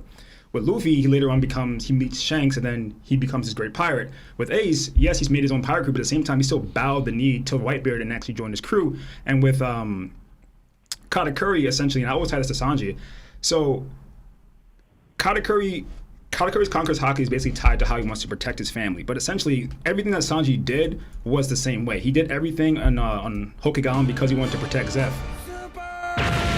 And essentially, Sanji's passion is tied directly to, like you say, his cooking, and essentially, let me take a step back. Katakuri always wanted to protect his family, and so did Sanji. So his decision to go to Whole Cake Island was to protect not only Zeph, but also protect the Straw Hats. And him giving up his dream in order to protect the things he holds dearest to him is essentially what Katakuri did. He hid the fact that he would have his tea time and eat his donuts and lie on his back, but to his family, he was this unbending figure that would never lose, and if anything happened, we could always rely on Katakuri. And essentially, when he fell, it was not only releasing the restraints that on Katakuri, but essentially when Sanji finally got the okay from Zeph to go out to sea, he was like, okay, now I can truly chase my ambition, because my ambition was always to go find the All Blue. Katakuri's ambition was always to protect his family, but at the same time, he always had this secret side to himself, and after finding Luffy, after meeting Luffy again with Sanji, they were liberated to the fact that this is my ambition, this is actually what I want to chase. Essentially, Katakuri always wanted to be this figure for his family, but at the same time, not have to put on this facade at the same time, where Sanji always wanted to chase his ambition and go to find the All Blue, but at the same time, he felt indebted to Zeph, the person who gave up his dream in order to protect him and give him compassion, something he's never seen before up until that moment. So essentially, I think Conquerors Haki you're not born with, but essentially you can attain a goal that would actually help you get Conquerors Haki. But you said that most children don't have ambition until they get older. Yes. How do you explain Doflamingo showing Conquerors Haki at 10 years old and Ace showing Conquerors Haki at 10 years old? I'm saying those were all specific moments. In that moment, they wanted something so deeply and so badly that they had to find something within themselves to actually have that moment happen. So you think there's a trigger? Yeah, There's a trigger. Yeah. Okay. So essentially, with Doflamingo was everything that happened, obviously, and then with Ace it was saving Luffy. So essentially, that was the trigger, and Luffy essentially his trigger was saving Ace. So essentially, people saying that you're born with it. Go ahead. Not necessarily, because the earliest showing of Luffy having Conquerors Haki was at Sabaody Archipelago when he calmed the bull. Yeah. But I'm saying his true coming out party was him knocking out literally all of Marineford to save Ace. So yeah, you can say that you can draw his first time using Conquerors Haki back a little bit, but at the same time, his Conquerors Haki didn't actually come towards him until he chose his goal to be the king of the pirates, and essentially that was like the trigger for him. And that's essentially what I'm getting at with Luffy. And you can like dial that. You can like look back to each of the person that I just mentioned as well, and find that very moment where they actually decided and flipped that switch. Yeah, I also think with the Ace and Doflamingo situation, I think a way I think about it is like if you put like 100 kids in that same situation, how many of them would step up and display what Ace and Doflamingo said in those moments? Not many of them, right? So then you eliminate those kids. Those kids probably wouldn't be Conquerors. But then there's a certain amount of kids that would, you know, exemplify the same things that Ace, like stop, you know, don't hurt Luffy, or, you know, don't kill me in the Doflamingo situation. But, you know, out of that handful of people that would do that same thing, not all of them would be Conquerors, but there might be a few of them that might not have awakened in that situation. But in that situation, if they hadn't awakened, they would have died. And that's the problem with Conquerors Haki in our perspective, where it's like we only get to see the Conquerors that survived. There might be a handful of people if you know, gave them the chance. And going back to the Kaido situation, you know, whether Momo ends up growing into a Conqueror or not, when you look at the way of like deleting the Kozuki bloodline, that's essentially not even giving them a chance to breathe into developing Conquerors. Why? Because he's so afraid of the bloodline, right? Whereas Kaido is just like, all right, you know, he'll probably just die in the fire because he's so weak. But Momo didn't. Momo didn't die in that situation, and he comes through and then overcomes it. So, you know, how many kids would end up coming through with Momo the way Momo did? I don't think that many people. I would eliminate even some Conquerors kids. Could Doflamingo's bratty ass in Momo's situation, even though he's a Conqueror, I don't think he would be able to go through all the tribulations that Momo went through. So, you know, when we're talking about Conquerors, and Moash brings up the point with Katakuri, right? Even Katakuri had a facade, had a mask that he was hiding to put on this portrayal that he was the GOAT, that he was number one. But he had a softer side. And every Conqueror probably has a softer side. It doesn't mean that you're just this hardcore menace from birth, right? So I really agree with a lot of what you guys are saying here. But Rayleigh did straight up say you need to be born with it. No, he didn't. Did he not? Nope. Or am I misremembering that? I remember him saying that. No, you're right, Seb. Rayleigh never said, said he said, you'll know the people who are Conquerors made a name for themselves. Exactly. That's the only thing he said. That is not the same. He said you can't train it like observation and armament, but by getting stronger as a person, you strengthen your Conquerors. Exactly. That's why I essentially. think you don't have to be born with it, essentially. From that was 597. Yeah, I was gonna say. I'm gonna find those where he said you're gonna be born. I'm telling you, the only line of thinking that people think he's born with it was when Garp said that, oh, your dragon son, he has to have. That's the only line of thinking that actually draws it back to you being born with it. I think he says at the beginning, like, some people are born with a power, but he doesn't say that, like, you know, all, like, he doesn't necessarily say like there's a million people in the world or something. He doesn't give us a number or anything, right? And that's where people, you know, put themselves in a hole where it's like, I think Don Shinjiao said it. I'd have to go back and Didn't look someone at say that it's in 1 in a million? Yeah. 1 in a million, yeah. Damn it. But and give me the then wrong that's the chapter. thing where it's like, you know, with the One Piece world is so vast that it's like we're in the 1% of 1%. If we're not meeting the Conquerors here, right, they're grouping here. This is the war of the worlds, essentially. Doflamingo's saying all the parties are coming together, which kind of implies that if this is the peak, you know, precipice of One Piece like history, we're gonna get a clash of multiple Conquerors for sure. Okay, because always how I understood it is what I kind of explained to you the other day, Sebastian. I'm not gonna go into detail how much of it because it's a lot, but how I said it is like how I understood. You were born with a will and disposition that stands above others, right? But also how I learned it, because like it's not necessarily you have to you're a conqueror as in you're conquering everything. Because look at Luffy. Luffy legit said, I think Roger said the same thing. I don't want to conquer anything or anyone, right? So I'm thinking about what does it mean by stands above others? To me, what I understood is it's like your ambition or there's towards whatever your goal is, whatever you want stands above others. That means it stands out above others. That means in 1 in a million, there's not another person like you that has this end build. Like we talk about Dogtooth, Katakuri, right? His ambition, his desire, his will to protect his Nakama, his family, was so strong that it legit elevated him. Where like, I'm going to become the symbol of fear that no one will even touch my Nakama because I'm this. So like it stood above others in Luffy, right? His drive to become what he wants to be stands above. There's no one like him in that aspect, right? In 1 in a million. So because like Luffy in a way is not in a sense a conqueror. He's trying to conquer everyone and everything. He wants to live free, right? But his ambition to live free, be the freest person on the sea, and have other people share that freedom too, stands out as in there's no one really like Luffy in that aspect. Who else can really symbolic?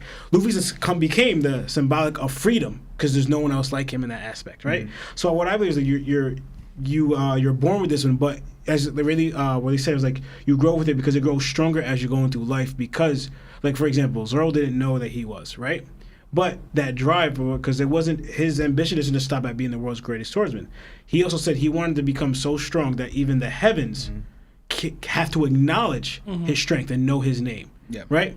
So, and I know King will say, "Oh, you have kingly ambitions," but it wasn't just like, "Oh, is that made you a conqueror?" It's because your disposition towards that was unlike no one else. Right. The only person we kind of had that goal was kind of like Ryuma, that wanted that to be that strong.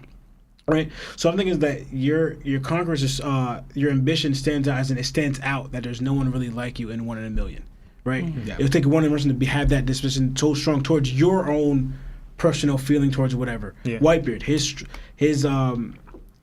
thing was a family, and he wanted to protect that family. He wanted it so much. There's no one else like him that wanted that, because even people who had it, Big Mom, they didn't appreciate it that much. But Big Mom also had a different goal. Honestly, Big Mom's goal would kind of seem like she wanted to become Pirate King before even the title of Pirate King was even there, because she kind of said something like that. But again, her ambition towards these men treating her like. No. Larry, what do you think before we get to Aaron's next question? I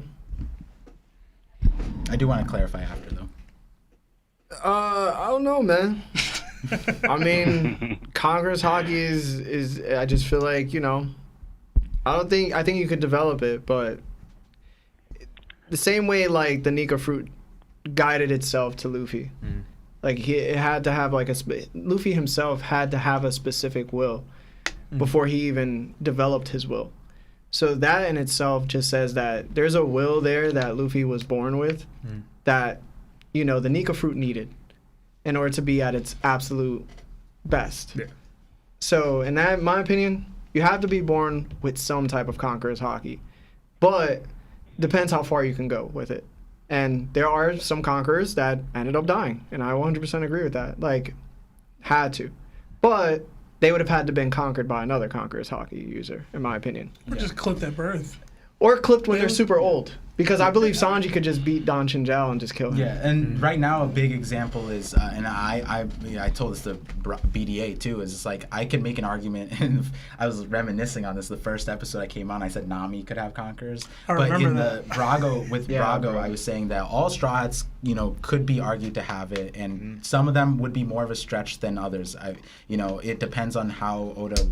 It would depend on what focus Oda would go through at the end of the story for it to make sense. But the one person I said was Jinbei. Jinbei would either Oda would just have to give it to him, but he's too old, and not too old for me to theorize a way for him to develop it, because he's already been through so many things. Yeah. He lost Fisher Tiger. He was holding up Fishman Island on his shoulders as a warlord, being oppressed by the people that employ him, and it's like...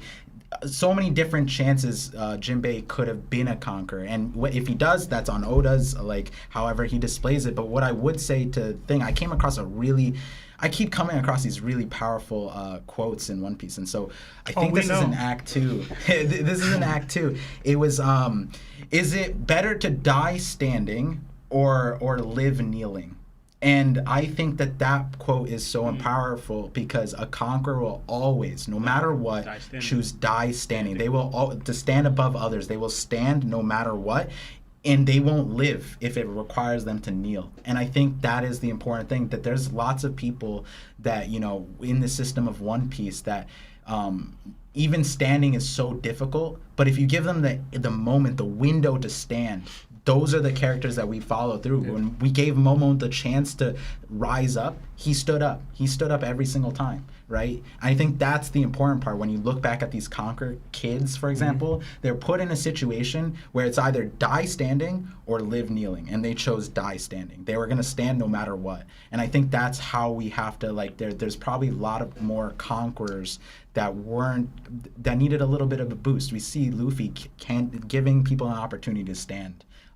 And I think that's the important part. Two people that you can really tie that to is Law and Jinbei. Especially, we mentioned Jinbei just now, but essentially the entire time Jinbei's been shackled as a person up until he finally stepped to Big Mom was like, I'm joining Straw Hats. I'm gonna be part of He's Straw been Hats. bound, duty bound by something. So now, like Jinbei getting Conquerors, like you could make a theory for it because now he actually has the free will to do as he chooses. And essentially, with Law the same way, Law's been shackled by the shadow of Doflamingo his entire life, and he finally was able to actually overcome it. And essentially, people were talking like, why didn't he use his awakening? Maybe he had awakening during Doflamingo, maybe he didn't. But essentially, him defeating Doflamingo and finally getting that shadow from under, finally coming from under that shadow, he now feels liberated. Now he actually has a true goal. Like my whole goal has been tied to this one person this entire time, but now like I'm not tied down to this goal, to this vengeance, this need to avenge Corazon. Like I can live freely. Now I want to go find the will of these. So Aaron, I mean, what's your second question? Is it quick? We try to get to a couple other calls today, but great question. Yeah, that was a great question. Might be semi-quick. Just real quick to answer my first question and keep it quick. I do think you do have to be born with Conquerors. I hear what everybody is saying, but just in my personal opinion, you have to be born with it. My second question was to see if you guys could rank out of the original 4 emperors, who has, from greatest to least, who has the most potent Haki, who has the Conquerors Haki, and who has the weakest Conquerors Haki. And the reason I asked because I was watching a video by Anime Balls Deep, and they were basically going through all of the characters who have been confirmed to have Conquerors Haki. And he was talking about Kaido, and he was talking about Big Mom, and the way that he was describing what Big Mom can do with her Conquerors Haki, he basically made the comment that you can argue that Big Mom's Haki or Conquerors Haki is more potent than Kaido's. So I thought that was interesting, and I wanted to get y'all's opinion on who, out of the original 4 emperors, who do you think Conquerors Haki is the most potent to the least potent? We'll start with Moash. Well, if Big Mom can keep her head straight, I think Big Mom would actually be 1, and then I'll go Shanks 2, Kaido 3, and then Whitebeard last because he was sick. So, are we counting Prime Whitebeard? Yeah, I was gonna say Prime Whitebeard. I think it's fair to do Prime Whitebeard. Oh, so then go again, Moash. Prime Whitebeard. It's funny if you gave him another chance, he said the same thing. Prime Whitebeard, number 4. So, what I'm thinking about what Big Mom could do, I think I put her at 1, but what she did do, so I'd put Big Mom last for sure. Then I'd put Shanks 1, Kaido 2, Whitebeard 3, and then Big Mom 4. Okay, interesting. I would put, if we're including Prime Whitebeard, it's like Shanks and Whitebeard is like 1 and 2 for me. Prime Whitebeard. Prime Whitebeard, it depends. I think if we get God Valley, if we see that power extent, that'll be the time when we really know Prime Whitebeard's full extent. Because all we've seen so far is his presence and that one clash that was like essentially like him just saying hi to Roger. And then like the Odin situation, whether you say he was super serious or whether he was caught off guard, that's not like the best example either. Because it's like I don't know if he was like trying to kill people on his first hello onto somebody, but so I would put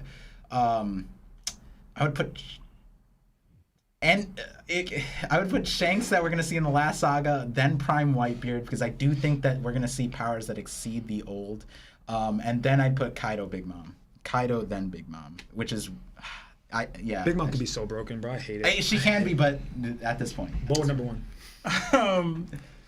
If we're going Prime Whitebeard, I'm putting him above Shanks, which, I mean, Shanks would be 2. Big Mom 3, Kaido 4, mostly just because of what their ambitions were. Kaido was out here trying to find a place to die and eventually die by the hands of somebody else that he was trying to be. Like, he was trying to be as great as other people. You know what I mean? Like, there was a lot of insecurity going on with what Kaido was doing. Big Mom was just trying to be great. You know what I mean? Like, I know I talk a lot of shit about her. Was she just trying to She wanted to be the king. She wanted to be the king. And before it was even more than just food. Clearly she was out for Conquerors Haki's willpower. Big Mom didn't have much willpower. Yeah, she did, bro. If she wanted Snoosu, she got it. I'm talking about a couple situations. I'm talking about Hunger Pains. I get. Listen, future ramen references. I just the ending of Kaido's whole thing kind of downplayed his Conquerors Haki to me, as strong as he was. So I'd actually put him last for Conquerors Haki specifically. I can see that, yeah. But yeah, so Whitebeard, Shanks, Big Mom, Kaido. So my biggest question of what Shanks did in Wano was, can Whitebeard do that? That was like the first thing I thought about. Yeah. In his prime, and I still don't know.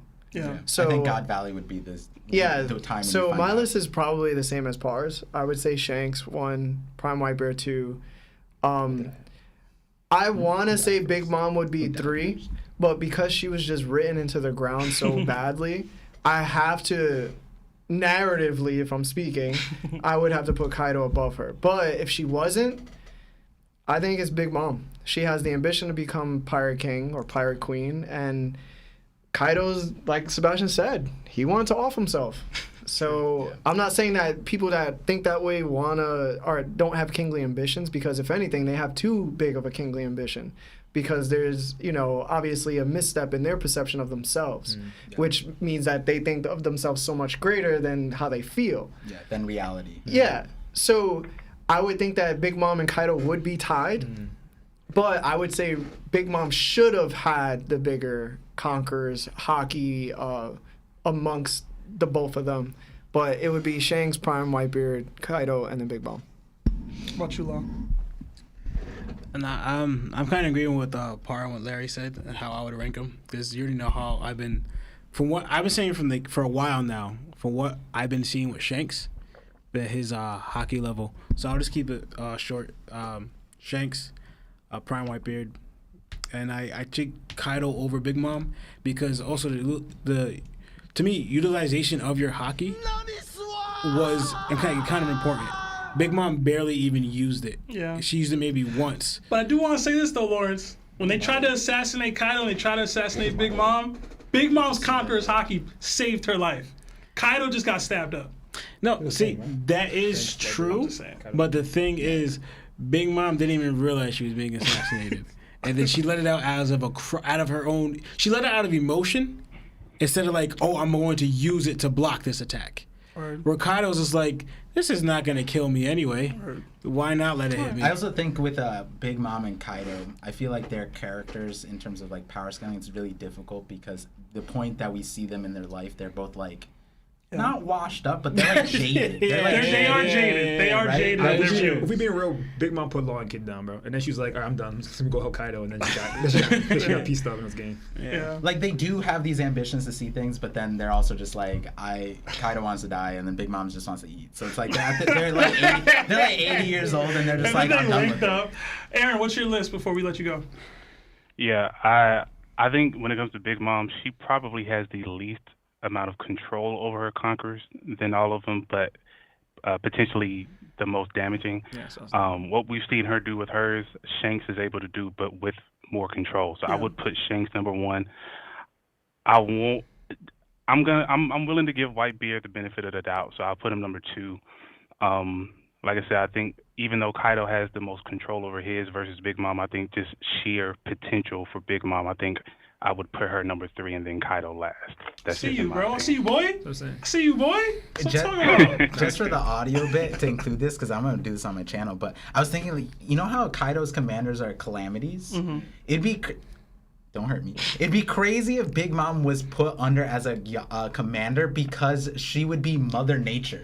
All right, Aaron. As a calamity. We're gonna let you go. That would be Kaido's leading the Conquerors. Yeah. We're not gonna put anybody through it. Stop it. We're not putting anybody through this. This is bad. Onigashima, that's how it went down. Bad content. Yo, in Onigashima, that's how it went down. This is bad content. As a calamity, Mother Nature is a total calamity, we're gonna mute everything Par said in the video before it's posted. I love it. Anyway, Aaron, thank you for calling, brother. Hey, thanks a lot, man. I appreciate y'all letting me come and bother y'all every week, man. I really do. Nah, we appreciate it more. Take care, Brody. Hey, Marv, before we get into these last couple calls, we do have some super chats we need to catch up on. Mm-hmm. Daniel Parisian donated $2 super chat. It says, are Lagia recirculated awakened Paramecias? I had a video on that, yeah. I think they are. Yeah, we're going to have to answer after these calls. Yeah, I don't know about that one. Marv. That'd be interesting. Like they evolve. And then we got one from Oz. I'll read Oz's later. Hey, what's going on? This is Larry from that OnePiece Talk. Who are you and how are you? Yo, Larry. Shane. Who is it? One of the mods. Shane. Oh, Shane. What's up, Shane? How are you, bro? Yo, I haven't been on a call for a while. I think last time. Yo, Marv, turn him up. Yeah, go ahead, Shane. My bad. I haven't been on for a while. I think the last time I was here, I said lost Admiral level. Yeah, bro, you were bugging. Early pick. That was like the first call thing. But I got to rant really quick Go ahead. because I want to get y'all's perspective on it. What y'all think about it? All right. People putting Shiki as like the second strongest person in the verse is horrible. Thank you. Wait, who? Shiki? Thank you. Shiki has 2 in the verse. Who put that? He's not. He's People- saying people that People I've heard. genuinely believe that Golden Land Shiki is like top, if not second strongest in the verse. And these They people don't have- aren't in the same tier as the Fisher Tiger being number 1. It's no, like these people are more like, Yeah, yo, they're actually Shiki radical. is number 2. Essentially, I think the old are washed up. To be honest, like I'm not gonna talk about Roger and them, but I think Shiki's like not even like Admiral up there. So- The new admirals, I think. So That's what I'm a big Shiki denier. Yeah. Larry's a big Shiki supporter. I don't think he's ever said top 2. That's crazy. Yeah, he's not top. Yeah, not two. even But Larry saying top 2. So I- you know I- that's I a little think- lot. Wait, Shiki- hold on. I have great scaling. No, I'm No, saying, you I'm said saying you didn't do that. Shiki's Oh. for you. Even Oh, yeah, Shiki's Shane- not top 2. Personally, Shiki is to me like the Doflamingo of his era, right? No. I think he's a kid. Mid. Damn, he's a kid. Oh, kid. I mean, that's Yeah, that's you can- reasonable. yeah. No, that's I'm gonna hang reasonable. up on you, Shane. That's I think that I'm gonna matches hang up on you. It's Don't call up here reasonable. disrespecting It's reasonable. that way. It's reasonable. I'm saying you're putting Shiki with garbage, huh? No. Wait, isn't he saying a good? No, he's saying a bad thing about Kid. Okay, yeah, okay. he's saying that clearly Yeah, it's bad. this dude is It's bad. overshadowing this other man. Nah, I don't think he's above any of the OG admirals for sure. So, wait, no, but Shane, for you to say that would mean that after Luffy becomes Pirate King, do you think Kid's gonna fall off, or do you think Kid? Because I think Lawrence was saying last time, or was this a caller saying that afterwards, will Kid become a Yonko after we get the new thing? And so in that regard, Kid wouldn't fall off the way Shiki did, right? He Go about ahead, to tell you Shane. about this kid. I have the best answer to that because I know exactly what you mean by that. For Golden Land Shiki, why people rate him as they do is they use like chapter 0. Mhm. Yeah. But in All chapter you 0, can use. he has no W. None. They glorify mad L's, Shiki bro. for his L's. Yeah, bro. He rated Roger on the ocean, and that was the L. He went to Marineford, went against Prime, Garpin, Sengoku, but it was an L. I think after Luffy becomes Pirate King, they're gonna remember Kid for a lot of his big battles. But just like Shiki to Roger, he was never gonna have those W's. He was never gonna be in the winners bracket. He was gonna be remembered as a I don't legend. know. Luffy got a lot of L's too, bro. I don't know. I don't know, bro. Yeah, you're gonna cause me to have an aneurysm. Luffy bro. definitely has The L's, things but he's he saying comes are just back. so He gets- astronomically not there. Listen, bro. Like, Shiki kid, like bro. I see Shiki it. had the biggest grand fleet of their era. And lost to You know what I'm one saying? ship. When That's Shiki wild. went to go Let's let to Larry Marine handle Ford, this. who came out to fight him? Okay. You know what I'm saying? I'm not saying that Shiki top 10. I'm not saying Shiki top 5. What I am saying is you better throw some respect on Shiki's name and stop acting like his L's were really L's. Like, we could really just say during that Ed War that Shiki would have beat Roger if a weather storm didn't just Whoa. save dude No, through fate. Yo, can Roger swim? I thought Roger. Larry. What are we talking about? Larry. I mean, the narrative No card shit. did support what Larry Stop said, it, where fam. Roger, Shiki lost half his fleet, but Roger was in dire But they straits. never said it was because Shiki was strong. They said because he was surrounded by 50 ships, and I got Let me get one Larry. ship. We've been okay.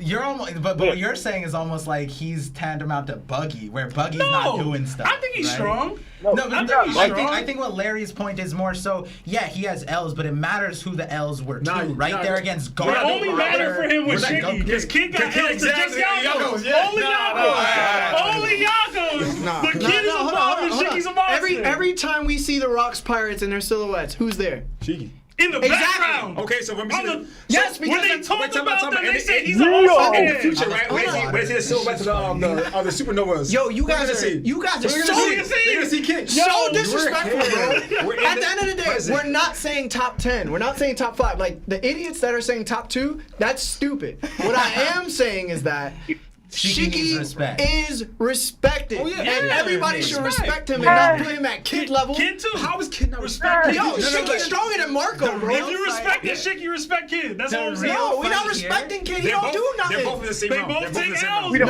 No, they're not. The real bro. fight How? here is that you guys like Kid and put him up here, and Larry is just like that. Don't say their But names. in the Shiki is the sentence. same. No, he's not the same Yo, dude. he fights people stronger than him and loses. It's the same dude. Thank you. It's the same you. You person. said, my bad. Okay, you just said he had the biggest. This is, brand. you know, You this is like fighting Big Mom and Kaido. When if Kid was just to fight both of them at the same time, like that's what Shiki did with Sengoku and Garp. and got spanked. No, but he destroyed half a Marine Ford. Yo, he threw a Like, ship, yo. It was crazy. He can level. I mean, What? okay. No, Larry, you're not really Larry. understanding. Like at the end of the day, like the only person that Roger pointed out to even give him comp was Garp or Sengoku. The dude went and fought both of them. If they only needed to take out Shiki because Shiki was such a bum, then Garp would have did it himself. Either Sengoku would have did it himself, but they Either didn't. done it. Shiki was a bum. so I'm just saying bad. in the same Shane's saying he a bum. he out here. And y'all comparing him to Kid. Kid is Who's a Kid's bum? not a Kid's not a bum. Kid is a bum. Oh my No, God. what we're really arguing is that Kid Kid is is Kid a bum or not? Kid's That's not what a we're bum. really Kid fighting. is just Shiki. We're right here. I mean, he was the first. Hey, listen. Yeah, I Kid don't know right One now. Piece. Kid's I already. love, you guys are all agreeing, but upset at the Kid part. The same thing you praised Luffy for, Kid did without Haki, without training, without Rayleigh. Cool, bro. By himself. Cool, bro. And he still took an L to a monkey. Listen, Let's talk about Shane, something else. Shane, Just Shane, don't- I appreciate you for making it spicy here. We got to wrap, and I got to get to at least one of these super chats before we go. If you guys want to spice it up next time, take Larry's favorite character and say he's like Marco. do it. I promise you, Marco, it's gonna agree. never I mind, never actually mind. below the Admirals, though. OG But Admirals. we do got to wrap. I did want to get at least this one super chat because it was sitting Thank for you, a Shane. while. Talk to and you I- later, bro. Yeah, I did want to get to this Hey, bro, one y'all super say chat because it Hold on. was my fault. What? Let him talk, bro. I couldn't hear him. Shane, you still there? Yeah. Oh, go ahead. Speak. I just want to say we saw Kaido carry an island passively and fight a bunch of fire people at the same time. So that basically negates Shiki. But y'all stay safe. You know what I'm saying? Y'all, All right, bro. Shane, I appreciate you, bro. Appreciate That you. movie had people crazy. Listen, anyway, I didn't want to get to the soup because it was sitting for a while. But it's from OzD Phenom. He donated $5. He said, "Appreciate this episode, boys. Been down lately, and this always makes me feel better. Y'all are the goats. Yo, Love you too, Oz, for real." Much love, bro. Thank you.